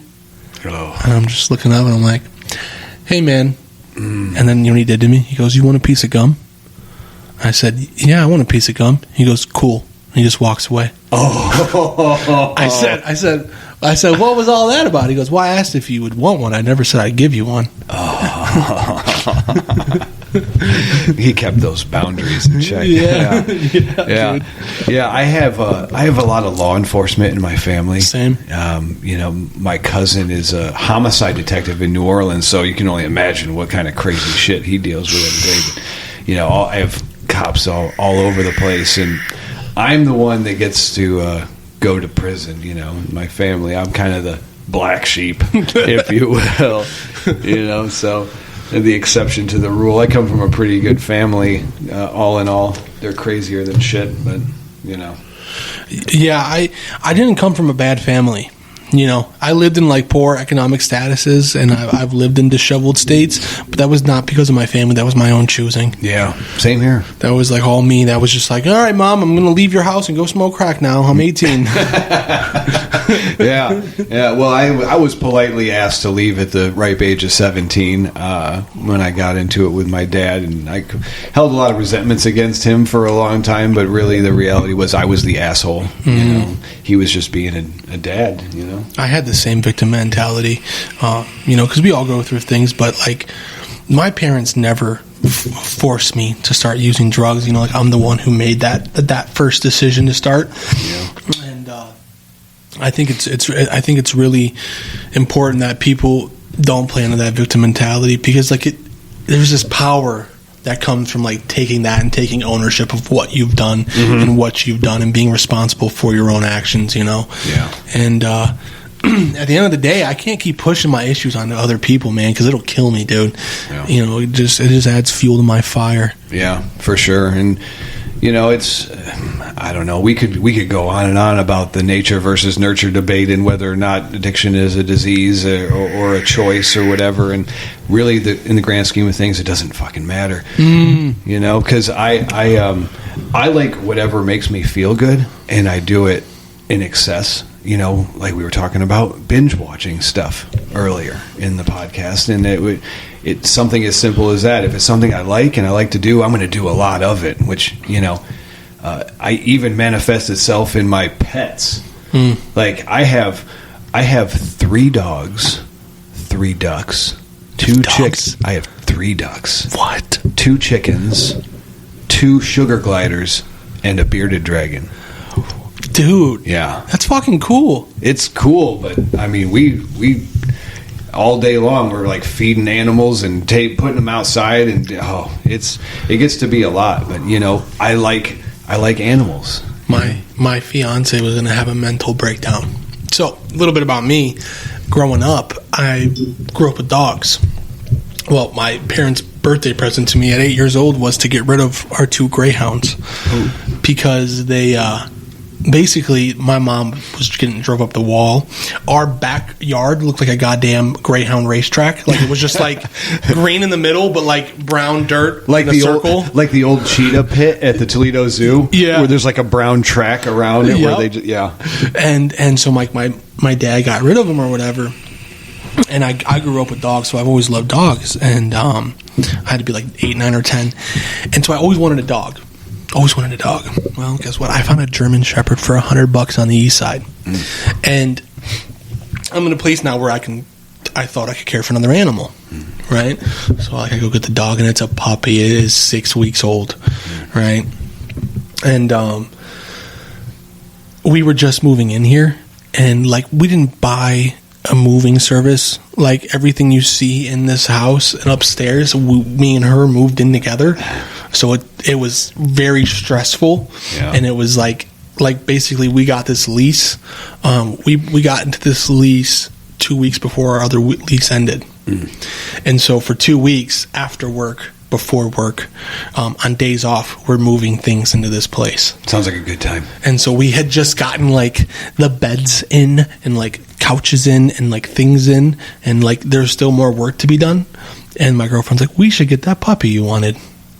And because she's trying to make me happy, she knows I wanted a puppy. Aww. And I'm like, you are so right, babe. Let's go get a puppy. Yeah. And it just so happens we found this German Shepherd. And it was a female German Shepherd, and it was mixed with Australian Shepherd. Oh, nice. And it was a beautiful dog, a beautiful puppy, but it was fucking insane. like the dog liked my girlfriend more than me. She just did. She just did. Doesn't that just get you? No, it was fine because the dog was chill with me, right? So like it just, sat there and let me pet it, and we played fetch. I taught it tricks, and I would train it, and it was all good. But the dog liked my girlfriend so much that it was insane when she got home. So like basically, she works 12-hour shifts over at Chrysler, okay, and I work 8 to 10 hours a day, depending on the day. So I stay up late to like watch her come home. We hang out for an hour and we go to bed. So I would go to work at 2 o'clock. I would leave. So I wake up at like 1 o'clock. I would let the dog out, yada, yada, yada, play with the dog for a little bit, and then put it back in its cage. She would wake up at 3 o'clock, play with the dog, take it out for a walk, get ready for work, leave at 4:30. I would get home at 11 or 12 o'clock at night and let the dog out and let it out for, the next 6 hours or whatever until, 6 a.m. So 12 a.m. to 6 a.m. And then my girlfriend would get home and all hell would break loose. She would go from like being a chill dog who has like been played with for 6 hours to mom's home, I'm going to run around here and act fucking crazy.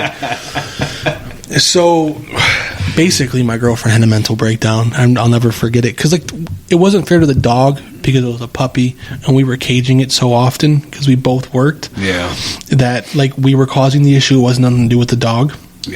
And like I even had like my mom come over to like let it out while I was at work certain days and play with it certain days, but it's still just, it wasn't enough care and attention for an 8-week-old puppy at the time. And I'll never forget, I like woke up to like go to work, and my girlfriend is not a morning person. Like I do not talk to her in the morning. Like there's got to be 20 minutes of silence. I don't look in her direction. I have a coffee for her. Sounds like my wife. Yeah, and so like I'm up, my girlfriend wakes up, I go in to like get my keys from like my nightstand, and the dog barricades through. And I had just made my girlfriend coffee that she had in her hand, and I'm not talking to her. I hand her the coffee, go to my keys. The dog jumps on the bed and splashes hot coffee everywhere on her, and she just goes, I want that fucking thing gone. So that was my short-lived experience with a pet. Gotcha. Yeah. Yeah, we did. We have 3 dogs now. We just last weekend got a puppy, and it's this cute little tiny poofball Maltese Yorkie mix. My mom breeds them down in Cincinnati. They're really, really cute. But we're pretty lucky right now because of COVID. My wife, she works for the county. She has a county job working for Early Head Start, but she's been working from home during this whole COVID thing. So luckily, she's there all day, so the dog has plenty of attention and all that stuff. But it's been waking up at like 3 o'clock in the morning. And the first couple nights I would get up and let it out. And I am the opposite of you. I get up at 5:30, 6 o'clock in the morning and go to work and, get off at 3:30. Bed by 9? In bed by 9, yeah. I told you I'm old. I'm wearing slip-on loafers right now for anybody who cares. So am I. So at 3 o'clock, 3:30 in the morning, when I get up to let this dog out, by the time I actually get to fall back asleep, my alarm starts going off, and I hate that. And I was really tired, so my wife has been nice enough to get up in the middle of the night for me the last couple of nights. Well, just this morning, I wanted to sleep in really bad today. And sleeping in for me is like 7, 8 o'clock. That's late for me. Mm-hmm. So the dog starts whining at 6 a.m. and my wife says, "Your turn." So I got really angry. All right, well, I guess that I'm just up for the day then. So I got up with the dog and let it outside and hung out for a little while, did some schoolwork. That's my usual routine on the weekends, and decided to go and take a shower and, shave my head, not with a razor, just with the clippers. Just with the clippers. Let it grow a little bit.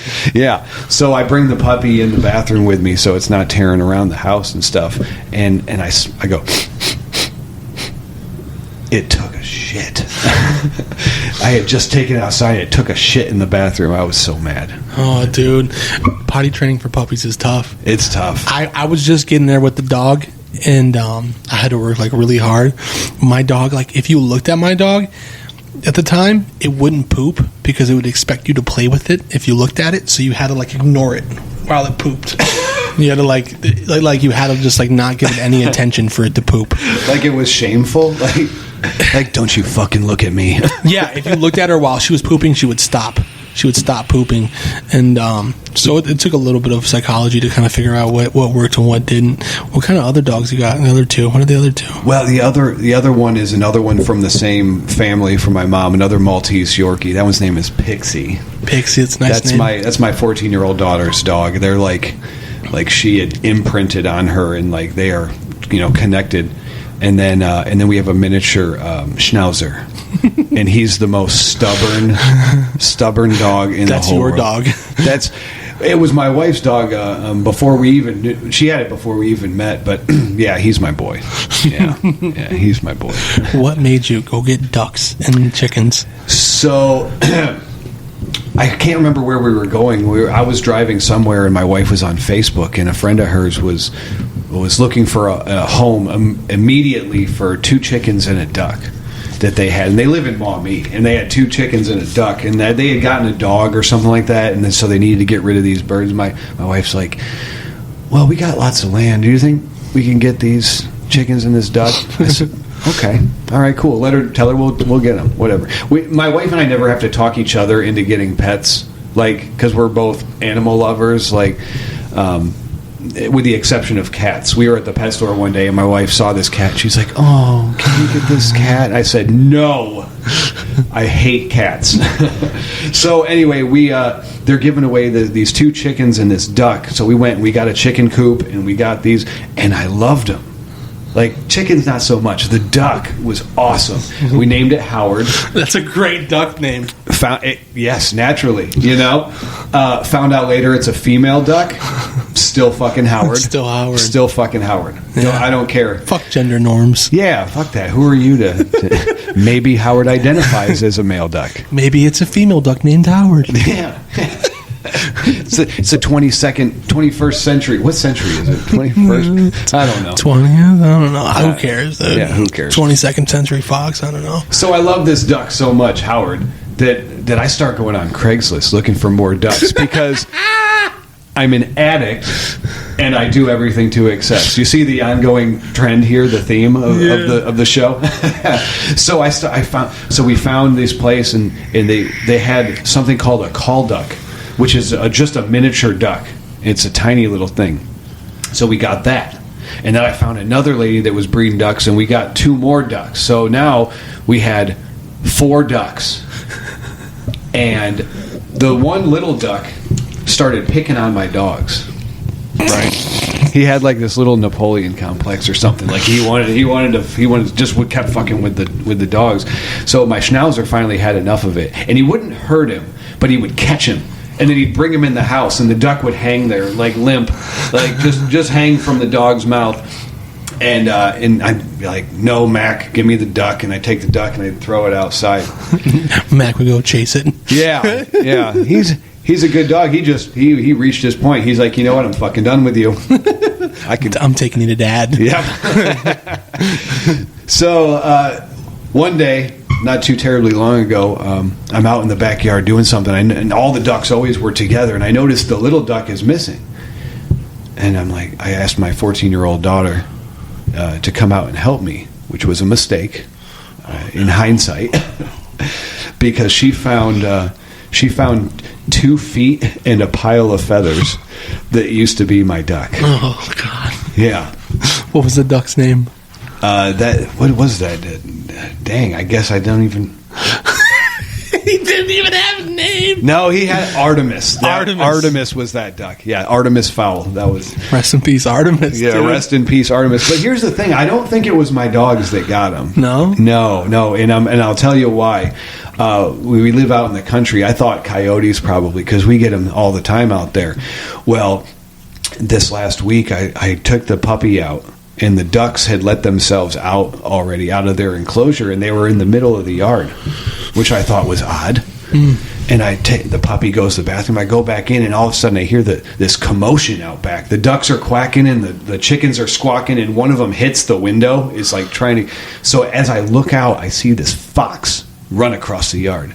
I'm like, oh, hell no. Yeah, dude, getting in your chicken coop, dude. Yeah, fox getting in my chicken coop. So here I am at 6 o'clock in the morning. It's dark out. I'm in my pajamas. I'm waving a 9mm around. Trying to find this fox because I'm going to kill it. I didn't, everybody. I didn't kill the fox. Chill out. We got our next door neighbor. It is crazy. Our next, dude, I already know you've seen it when you pulled up, but we live next to someone in a fucking circle house. Yeah. You got to be a crazy person to live in a circle house. You know what I mean? I got to tell you about when I pulled up. Go ahead, and then I'm going to. And next door, so that family right there in the circle house is related to this person right here. Oh. Okay, and this person right here, they have a pit bull German Shepherd. Oh, boy.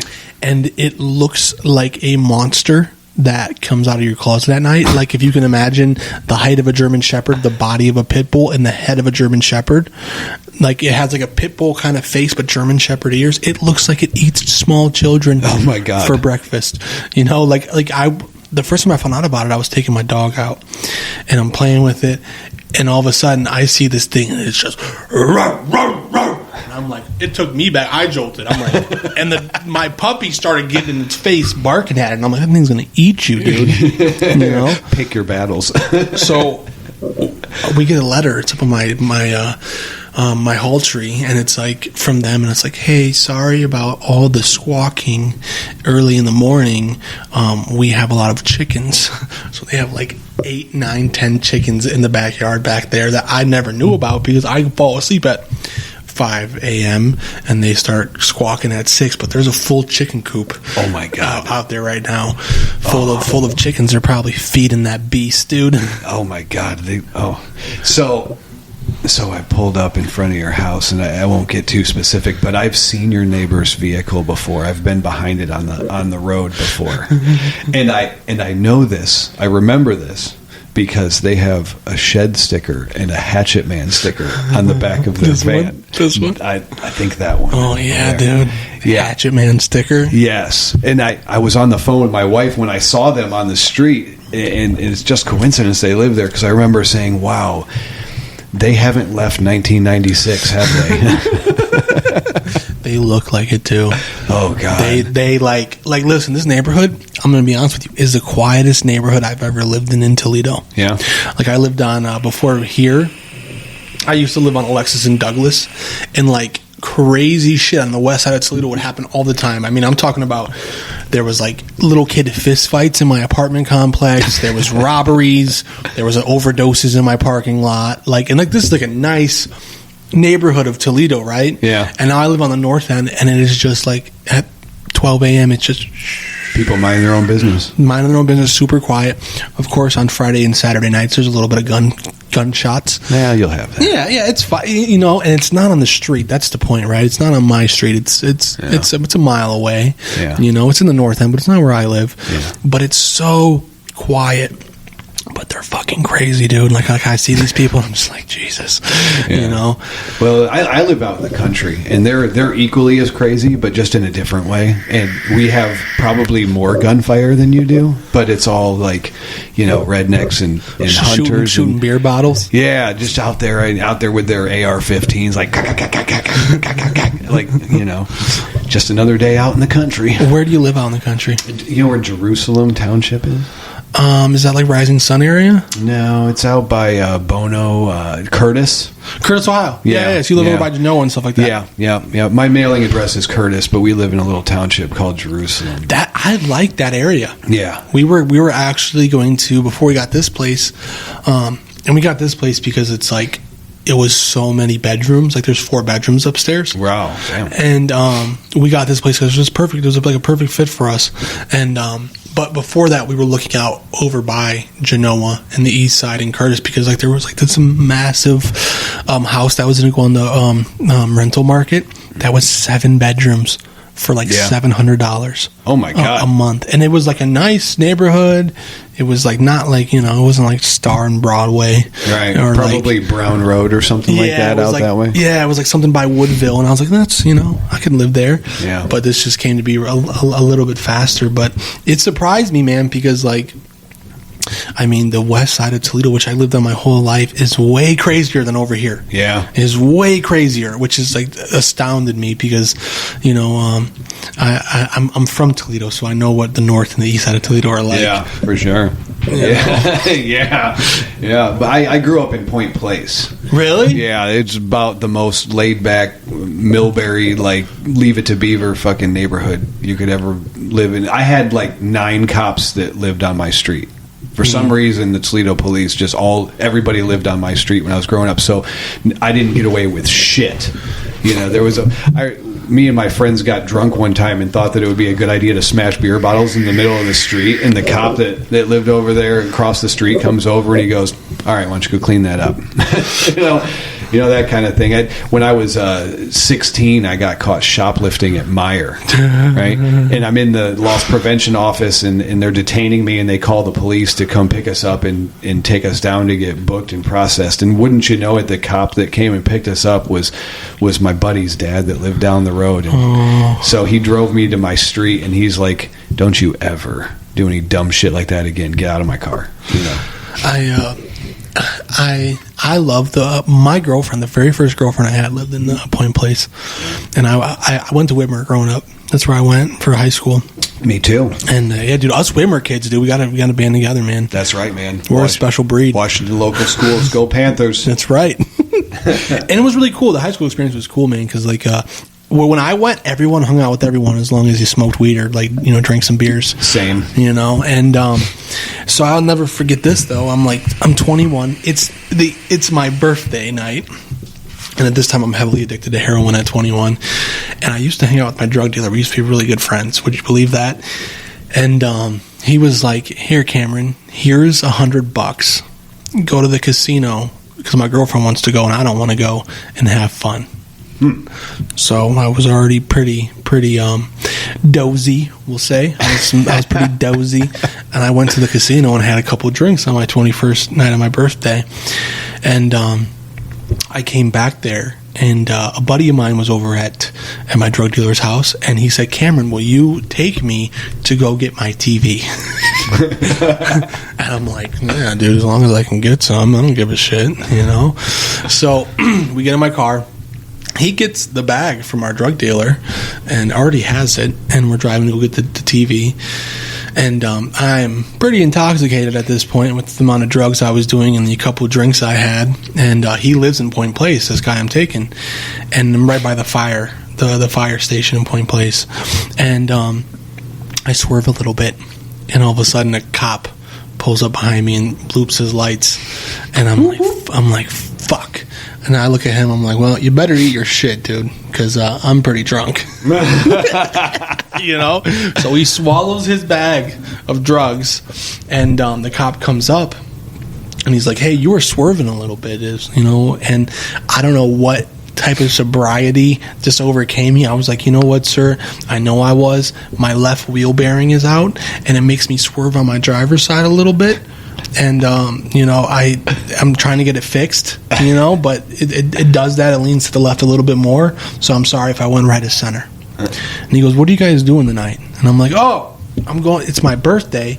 I'm going to my buddy's house to play Xbox. We're actually going to get his TV right now." Right? And I give him his ID, and he walks back up. He goes, "It's your birthday, huh?" I said, "Yeah." He goes, "How old are you?" I said, 21. He goes, "So you weren't drinking at all tonight?" I said, "No, sir, I was not drinking at all, dude. Not at all." And he goes, "Okay, well, have a good night." And he lets me go. Wow. And I could not believe it. Shitty for my friend, because he still had to go get his TV, and he swallowed all of his drugs. Oh my gosh! I wonder if it's the same cop. So this was many, many years prior to that, but it was another incident. Washington Township cop, probably. Mm-hmm. Yeah.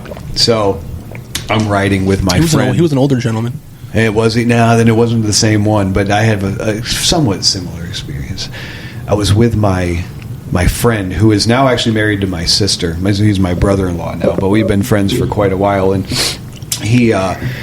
I had been drinking heavily that night, and we decided to go from one house to another to a different party. And he hadn't drank at all. He just got off work, in fact, but he was driving, and he's a terrible driver.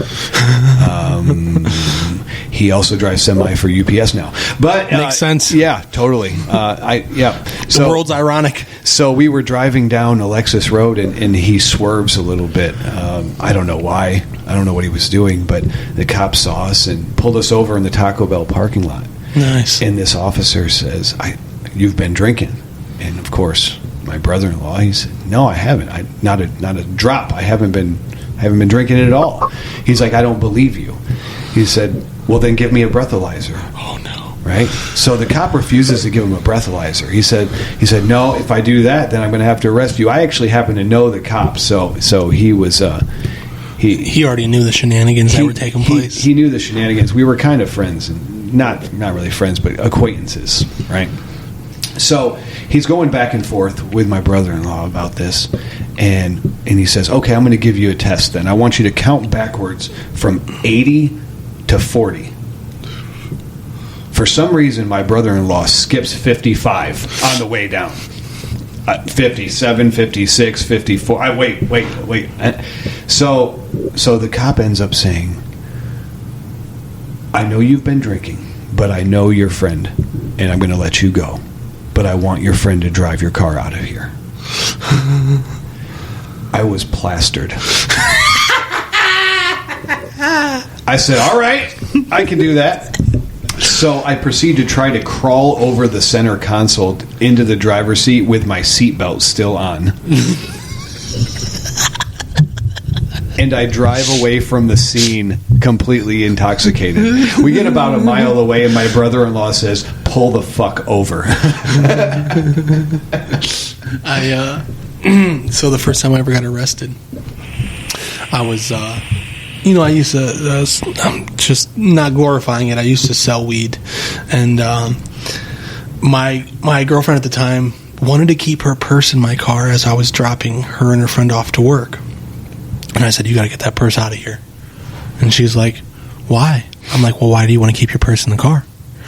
And she's like, "You know why? It stinks. You know what it smells like." And I'm like, "Okay, so get the fuck out of my car." And so we get into a big fight at Kroger parking lot about her bag, and she just shuts the door and walks into work and leaves her fucking purse, in my car. I go throughout the day selling weed, and I'm over on Albin and Airport, and the deed's done, right? And there's nothing left.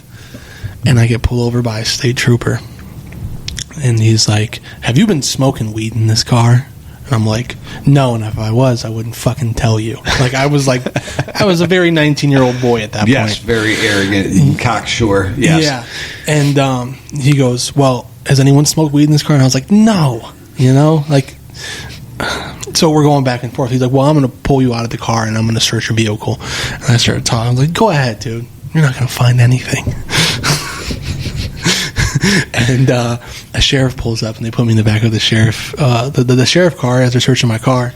And I'm like talking shit to the sheriff. I'm like, what is he doing? Sprinkling crack dust in my car? I'm like, he ain't going to find nothing, dude. And the cop's like, yeah, dude, I know, man. He's like, it is what it is. So let him do his thing and we can both get out of here. And I'm like, all right, dude.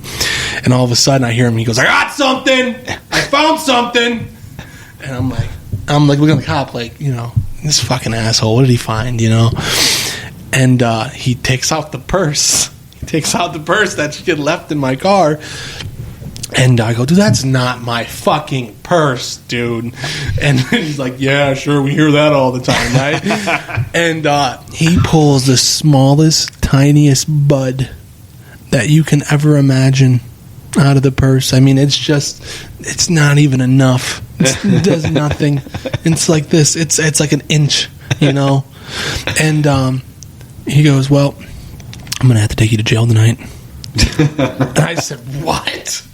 He's like, yeah, I'm going to have to take you to jail. And I'm just like, what the that's the first time I went to jail for like an inch of weed. Like just literally an inch of weed, dude.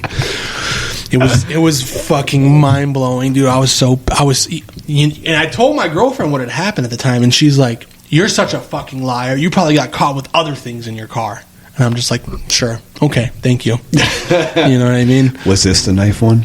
This was the knife one. Okay, this was the knife one. Yep. And so the other time, my first run-in with the police, I was 14 years old, and you know where Ottawa Hills is? Mm-hmm. Okay. I? So we were at a party. We were underage, and we were walking back to my buddy's house, who lived like on the border of Ottawa Hills, but not Ottawa Hills. And that was the plan: go to the party, go to my buddy's house because it's right next to the party. And we're walking at like 3 a.m. Through Ottawa Hills, kind of, to get to where we need to be. And I looked at my one buddy who was nerdy and geeky and kind of just was along for the crazy ride for the night. And he had a bunch of like tall boys in his backpack. And I said, if we get pulled over tonight, you don't fucking say a word. So I told him, don't fucking talk to the cops, dude. Just don't. Because he was hammered. When we get pulled over by Ottawa Hills. And I say, why are you pulling us over, officer? And he goes, do you know it's illegal in Ottawa Hills to not wear reflective gear after 11 p.m.? And I said, what the fuck? I said, you want me to wear reflective gear while walking? He goes, yes, it's a city ordinance in Ottawa Hills. And I was just like, Jesus. And then he gets out of the car and he's like, have you guys been drinking tonight? And I'm like, I have, an officer. My buddy with the backpack, and there's like 4 of us. He's like, I have been, officer. I've been drinking. And I'm just looking at him like, what the fuck? He caved under the pressure. Yeah, just a simple question. He was just like, yeah, I did it, officer. I was drinking. And he's like, do you have any alcohol on? He was like, yeah, it's in my backpack, and there's some weed in my backpack too, officer. So he starts breathalyzing my friends. And he takes the one guy who was like, scared, and breathalyzes him, blows numbers. Other guy blows numbers, and he asked me, and he's like, I'm gonna breathalyze you. I'm like, no, you're not. He was like, what do you mean? I'm like, my parent isn't present. You can't breathalyze me. That's what I told him. He got so pissed. He's like, you guys are all getting in the car. Another squad car comes and takes us all down to Ottawa Hills. They call my mom. It's 3:30 in the morning, and they're like, you need to come pick up your son. He got caught underage drinking, and we're going to be charging him with underage drinking. And she's like, I'm not picking him up. She said, I'm not going to pick him up. Do something with him. She goes, it's 3:30 in the morning. I'm not picking him up. And they're like, I remember being in the holding cell, listening to the cop talk to my mom in frustration. She's like, well, what do you want us to do with him? We'll have to take him to juvie. We'll have to take him to Lucas County. And then she's like, yeah, do it. Take him to Lucas County. So I ended up sitting in the holding cell till like 8 in the morning or whatever the case may be, and she finally came and got me. And like 2 weeks later, I get a a letter in the mail saying that I was charged with underage drinking and have to pay Ottawa Hills $900 for a drug and alcohol substance use class. And my mom looks at the letter and she goes, we're not paying for that. So she calls Ottawa Hills and she's like, what's up with this letter? And they're like, well, yeah, you just pay the $800 and it's a fine and the charge will go away and he goes to a class and everything's good. And she goes, yeah, but I'm not paying. I'm not going to pay for that shit. Just not. He did it. He can deal with the consequences. So what's going to happen? And they're like, well, we would have to send this over to Lucas County Juvenile Court. And they're like, okay, go ahead, send it over. So that next week, I go in front of a Lucas County judge, like a juvenile judge. I don't know what they're called. And he looks at what happened, and he goes, your case is dismissed. Have a good day. What? I swear to God. He dismissed my case. Wow. They dismissed my case in Lucas County Juvie. Did they ever breathalyze you? No, they never breathalyzed me. Oh, that could be why. And yeah, no, dude, they did do nothing. But like Ottawa Hills was trying to squeeze my mom for $800. Oh God, like they don't have enough money. like they didn't have enough fucking public funding rolling in. Really, I gotta say though, that friend of yours with the beers in the backpack, don't ever commit a crime with him. No, dude. So I got a buddy Myron, and Myron's dad is like real old school, and had been in prison. And I remember one time he caught us doing some sketchy shit. I don't even want to talk about it because he catches us, and he goes, listen here, boys. Remember this. You the only motherfuckers who can tell on yourself. Remember that. So when you do dirt, do it by yourself. And I was just like, all right, dude, thank you. It's good advice. It was really good advice. We were like 15. Yeah, I never heard that before. I'm like, that makes a lot of sense. Yeah. Myron's dad. Or is that Myron was his dad's name?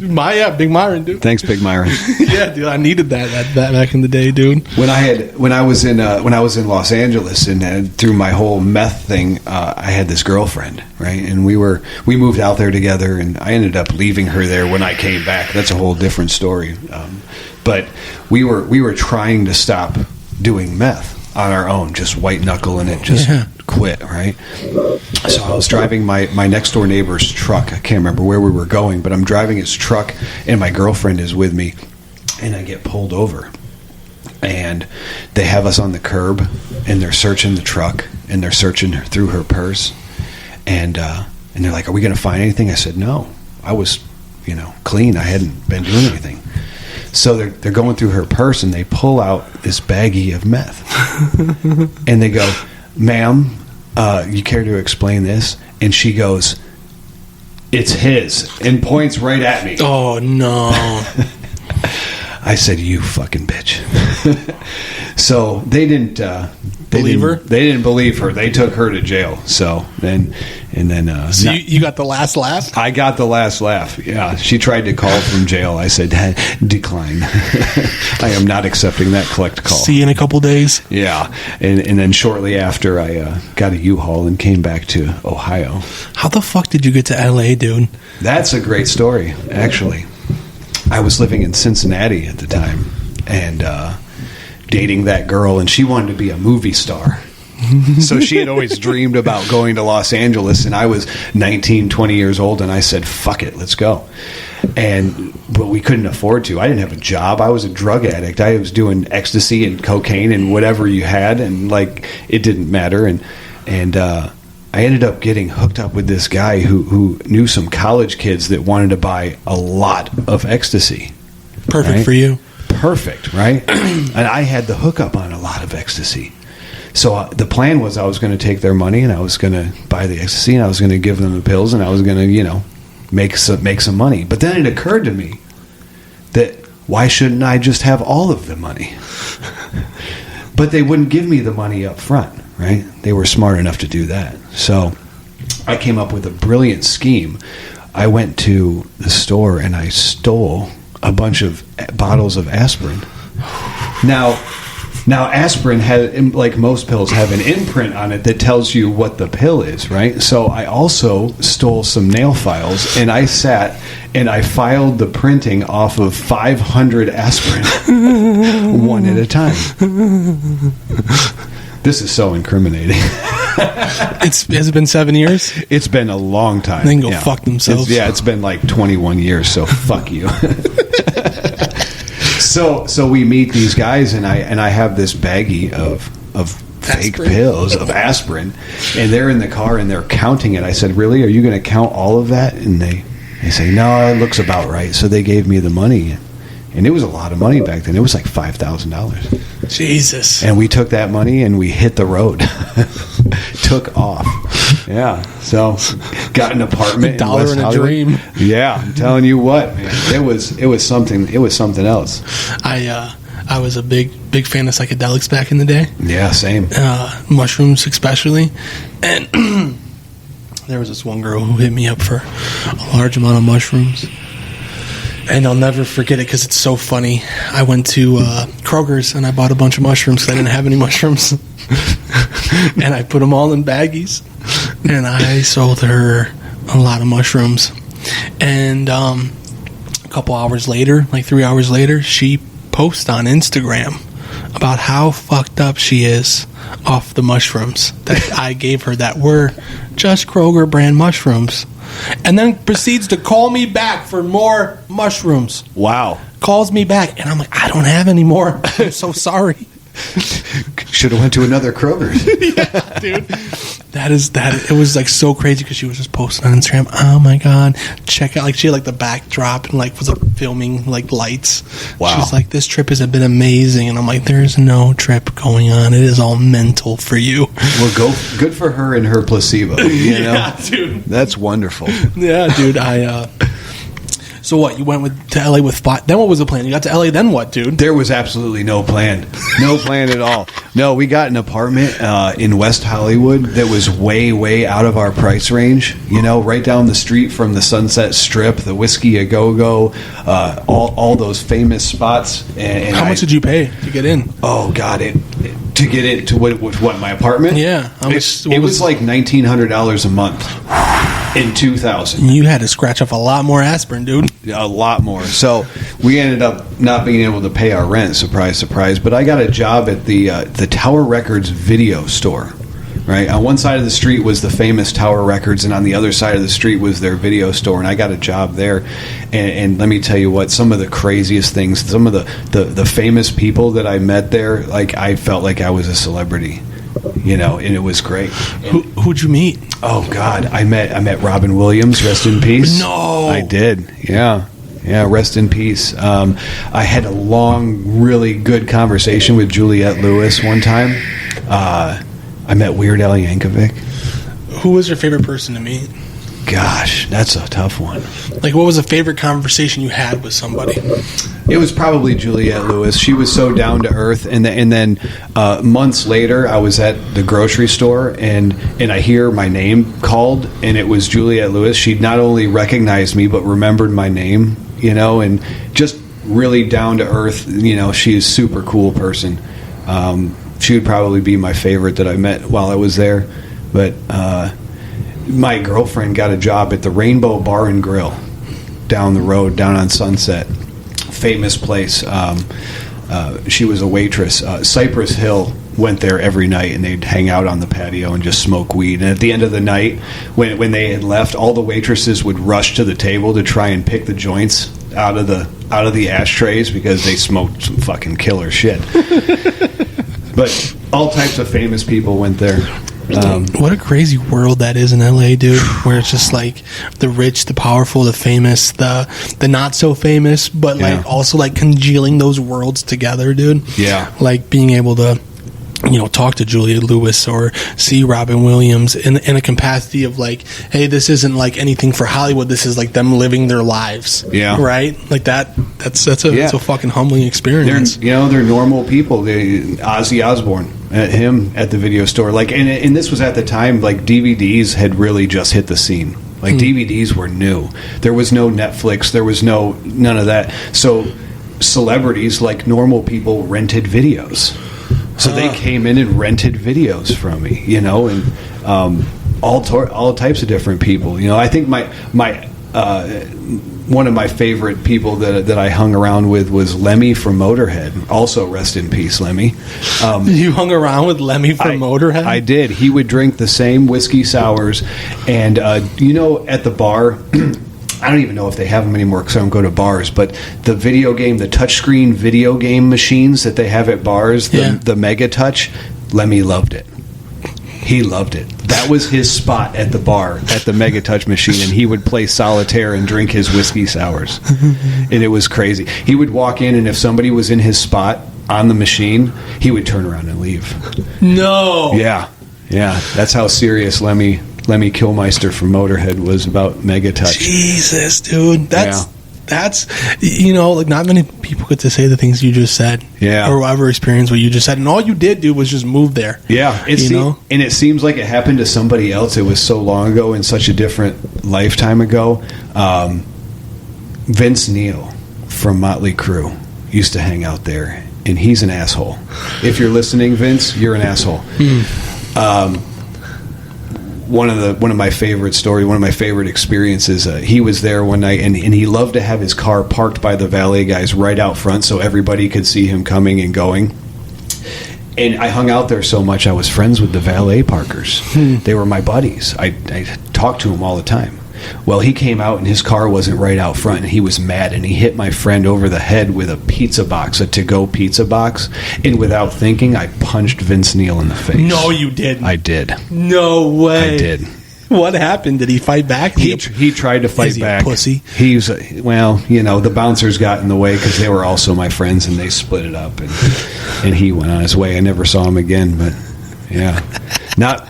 Very few people can probably say they've punched Vince Neil in his face. Fuck that guy, dude. Yeah. Asshole pulling up in a Lambo or whatever he was driving. It was a Lamborghini Hummer. Yeah.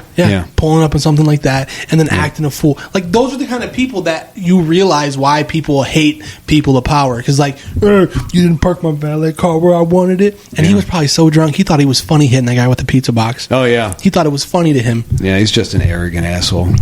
I've not met many famous people, and there was one in particular that I met. That was he is a doucher. Machine Gun Kelly. Oh, I bet he's a doucher. He is a doucher. I seen him over at Frankie's back before he got famous, dude, and he just really thought he was something special, dude. So I can only imagine now, dude. And if I gotta listen to another downtrodden drug addict tell me they like Machine Gun Kelly, I will fucking blow my brains out, dude. Yeah. A friend of mine that lives here in town, his son is the drummer for Machine Gun Kelly. Well, which is great for him. That's awesome. But yeah. I remember not too long ago, Machine Gun Kelly came up with that diss track on Eminem. Oh, yeah. Dumb.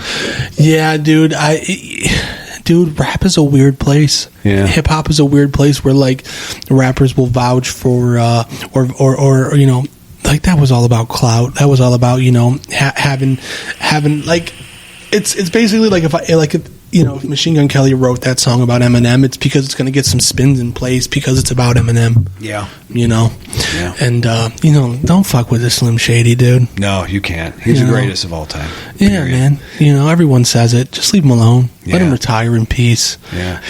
I'm a lover of all music. Same. I like hip-hop. I like old school hip-hop more. I'm more of a Wu-Tang Clan, Tribe Called Quest, De La Soul kind of guy.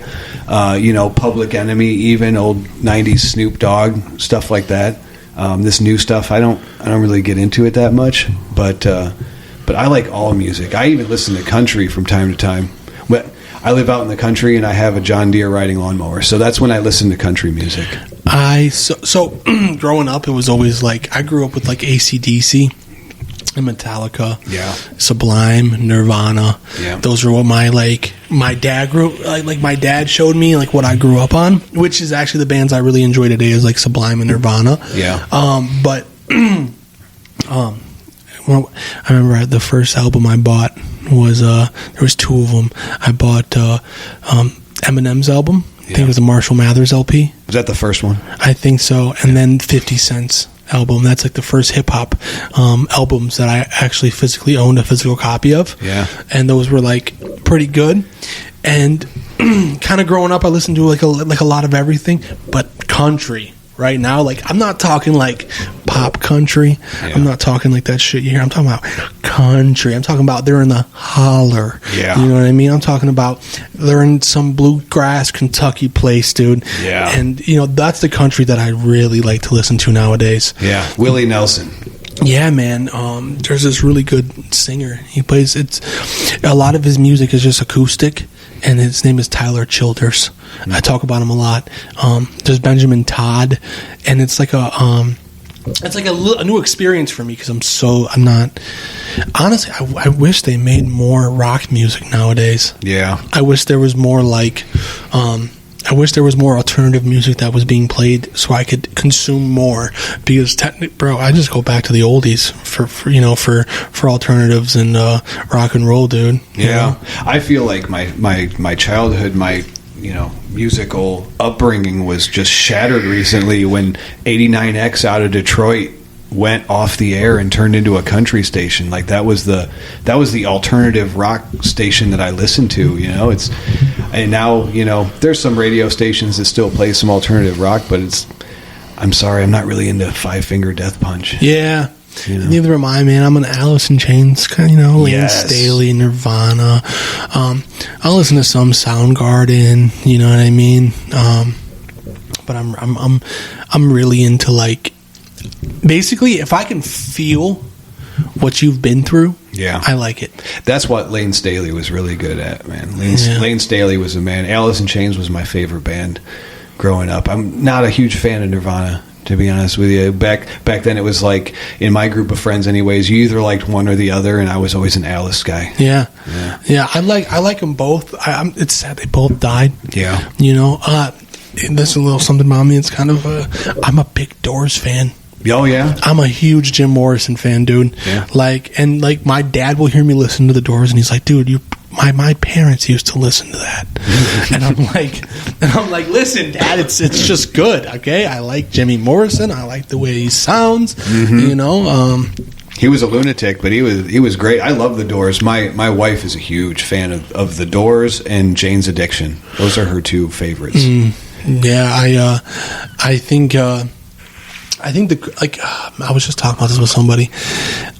I think I only really like Nirvana because of the mystery of Kurt Cobain for me. So growing up, like I was born when Kurt was like, going around in the 90s, but like I got to consume his music after his death. Yeah. Right? So like for me, it was like this like mysterious person who was like on the scene and died somehow. And then like, dude, you ever watch The Unplugged? Yeah. When he's singing My Girl? Yep.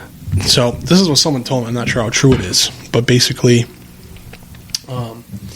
he wanted, before the MTV Unplugged set, he was talking about his death, and he was talking about how he wanted full autonomy over his death, and when he died, he wanted his funeral to be a certain way. He wanted orchids in his funeral, and all of this crazy shit. Well, guess what? On the MTV Plugged set, he did the same thing, and he had orchids covering the stage and all over the place.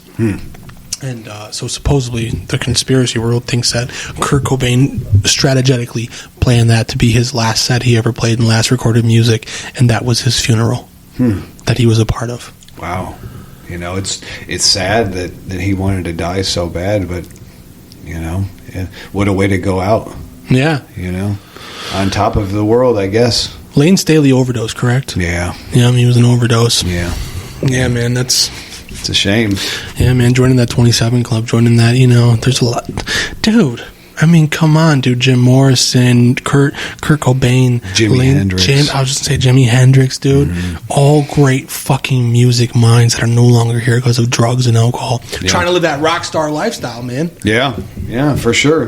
But then, who knows? Maybe they had to live through that to create the music that they did, and for that we owe them a debt of gratitude. It's still a shame that those lives were wasted so much. Eminem, going back to him, he recently celebrated a milestone in his recovery. I can't remember how long. It's over 10 years now, 10 or 12 years, 13 years, something like that. But and so hats off to him. Proud of him for that. I can't even fathom having that long. Like, I just do it a day at a time. Yeah. But like, I can't imagine being like, oh, I have 40 years sober. Yeah. You know? You ever watch Elton John's Lead? No, I haven't. That's out there. You should watch Elton John's Lead when you have like any spare time. It's super interesting. Oh yeah. Yeah, I think Elton John is Eminem's sponsor. Really? Yeah, dude, I think Elton John is Eminem's sponsor. Well, they do have like a friendship, relationship, whatever. Didn't they like kiss each other on the mouth or something on the MTV award? Probably. I mean, there's nothing wrong with a man kissing a man on the mouth. Kiss you on your mouth right now, dude. Right now. It doesn't have to be on camera. What was his name? What's the shoot? My mind just completely went blank. The Mexican actor. He's notorious for being kind of ugly and shit. He's like the prison guy, like the guy who's like the Chicano. Yeah. Hold on, I think Mexican. Let's see what we got. Danny Trejo. Danny Trejo. Yes, Trejo. That's it. So, I love listening to leads. And I get mostly on podcasts. I use my podcast player and I look them up. And I was listening to a lead one time. It was a Danny T. And as I started listening to it, I realized it's Danny Trejo. And you know, that guy's been sober for like almost 40 years. What? Yeah. I had no idea. Yeah, he's a big member of Alcoholics Anonymous and all that, and does really well. It's pretty inspiring stuff, really. Speaking about all the musicians and actors we're talking about, you said something which was you said they needed whether or not it was a good thing, they kind of had to go through that to make the music they were.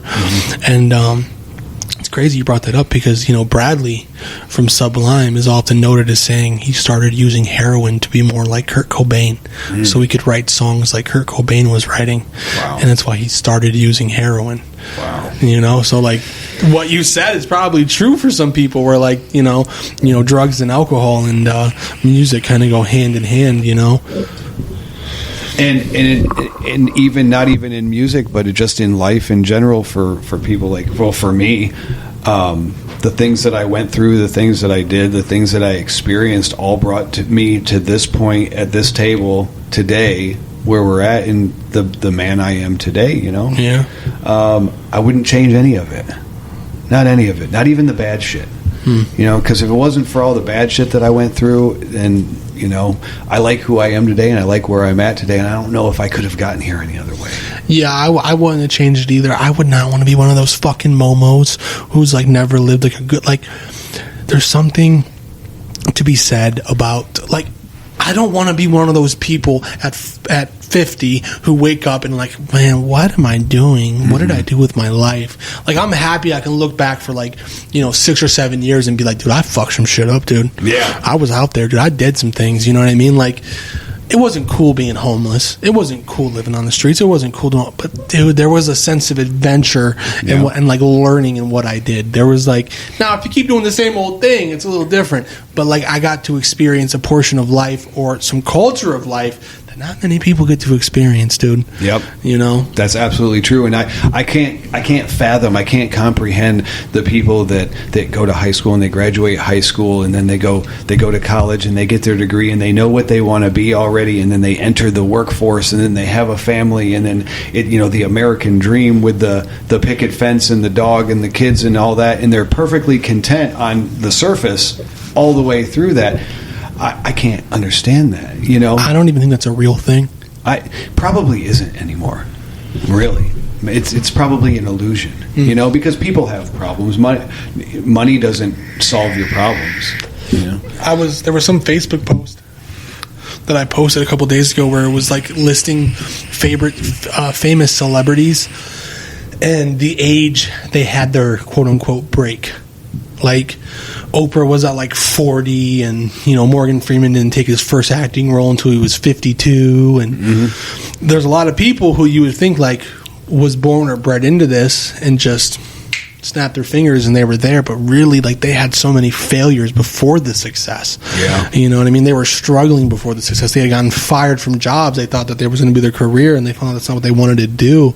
And I would hate to wake up one day at 50 and be like, I don't like my life. What did I do with my life? Like, listen, I barefaced looked at my girlfriend because she was like, she was kind of having an existential crisis, but like in a good way. She was realizing like she wanted to do more with her life, right? Mm-hmm. And I just looked at her. I was like, dude, you want to go to a fucking commune? I'll fucking sell everything right now. We can just go move to a commune. I don't really give a shit. Nudist? And I was like, but we'll get it all back. You know, I'll be a nudist. Mm-hmm. You know, I'll go drink Kool-Aid with someone. You know, what do you want to do? You know, like, and that's the thing. Like, things don't equal happiness to me. That's what I got out of the experience that I, you know, for all those years, that like no amount of money or a job or means success in life to me anymore. Yeah, it's about relationships and experiences, and not the stuff, you know, that you accumulate along the way. Yeah, dude. Yeah. Stuff is fucking stupid, dude. Yeah. I hate stuff. Yeah. You know, my wife tells me all the time, because I have a really fulfilling job, a really fulfilling career, and I truly feel like it's my purpose and calling in life. And she tells me all the time that she's jealous of that. And I couldn't imagine myself working a 9-to-5 that I hated. You know, I almost feel sorry for people that feel like they have to, you know. But I'm glad that I experienced what I did and went off the rails and, you know, went rogue and broke the law and did what I did, because it brought me to this point. That being said, kids, stay in school, don't do drugs. Yeah, seriously. No, I mean, not many people make it to the other side. Yes. I don't know how, but I'm an exception. We are an exception to a rule, a really, really scary, dark rule, and it's really kind of a shame that so many have to die for others to live. I'm looking something up because I don't want to lie.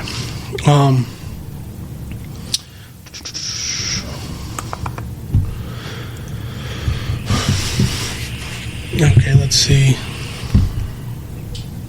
So I read somewhere that opiate addicts and alcoholics have 11% chance of staying sober after 3 years.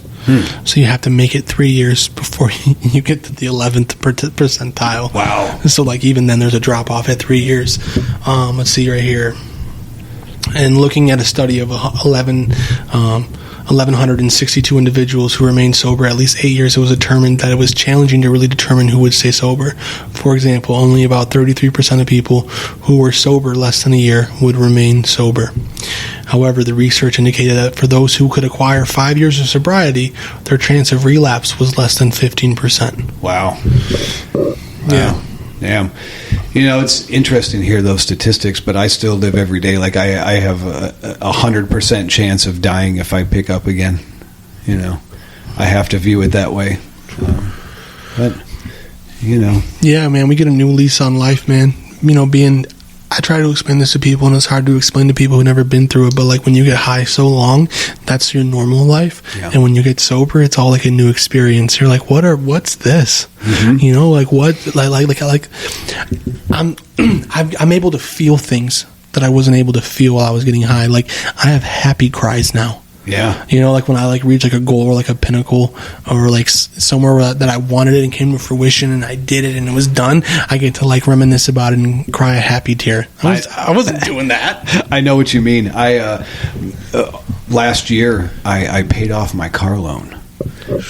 And I was driving home from work one day thinking about that I had just paid off my car loan, and I realized that it was the first time in my adult life, the first time in my life that I had paid off a loan without it being repossessed or you know, destroyed or whatever. I paid it off, you know, and I started to cry. Yeah. I started crying my eyes out, like tears of joy, but also a little bit of sadness, but that's okay too. And I called my dad, because we're pretty close. We haven't always been, but we are now. And I called my dad and I said, Dad, I can't believe it. I paid off a loan. And he goes, you want a ribbon for doing something that everybody does? Yeah. You know, and it kind of put things into perspective. But I'll never forget. I was like 6 months sober, and like I called my mom, and I was like, "Mom, I got a job," and like this job was like I was an assistant manager at a pizza place. Nice. And I told my mom, like, yeah, I'm an assistant manager or whatever, and she's like, you're 22, Cameron, good for you. that's all she said to me, and I was just like, okay, well, thanks, Ma. Yeah. You know, when you live the life that we live and we start living the right way, we, you know, expect all the accolades and credit for it. Yeah, dude, it's that, and that's what's amazing about you going back to school, man. I'll be honest with you, I want to go back to school, but I'm just like pussyfooting around it. I'm like, is there a way where I don't have to go to school? You know what I mean? Like, and really, I want to. It's just I make excuses for myself because I'm like, well, you know, you work a lot, and it's all excuses. It all stems from rationalization and justifying a behavior. Or that I don't have enough time, or that, hey, you know, I have to do this, this, and this, and this, and really, like, to better myself, I should do it. Yeah. I'll tell you this, and not to try to persuade you one way or another, or anybody that might be listening right now that's thinking about going to school or not thinking about it, but really, you have to really know what your goal is, because college, for one, is really fucking expensive. Really expensive. That's what scares me. And it's also really time-consuming. It can be pretty stressful. You know, and it's also in this day and age not extremely necessary, depending on what it is that you want to do. You know, Mike Rowe from Dirty Jobs, he's a huge proponent, a huge supporter of like trades and trade schooling and apprenticeships and stuff like that. And there's like a huge need for that kind of thing. In the field that we're in, a degree isn't necessarily really a requirement. And I'll also tell you this, that since I've been in school and I'll be done in a year, so I've been in for a while, my goals changed. Yeah. So I'm doing something that a degree will be nice, but it's not necessarily a requirement. So I don't know. Yeah, I definitely commend you on that, and I want to tell you thank you for coming today, man. And it was so much fun chopping it up with you and talking about all that. And I had a blast. Yeah, man, we got to do this again sometime, dude. Absolutely. Thank you for having me. I appreciate it. I would love to have you on. Is there anything you want to plug or anything you want to say before we cut this? No, just keep listening to Agro Podcast. All right. Well, you can follow the Agro Lab Podcast on Twitter on Agro Labcast, and you can follow us on Instagram at the Agro Lab Podcast. And today, stay safe, stay agro, stay with it.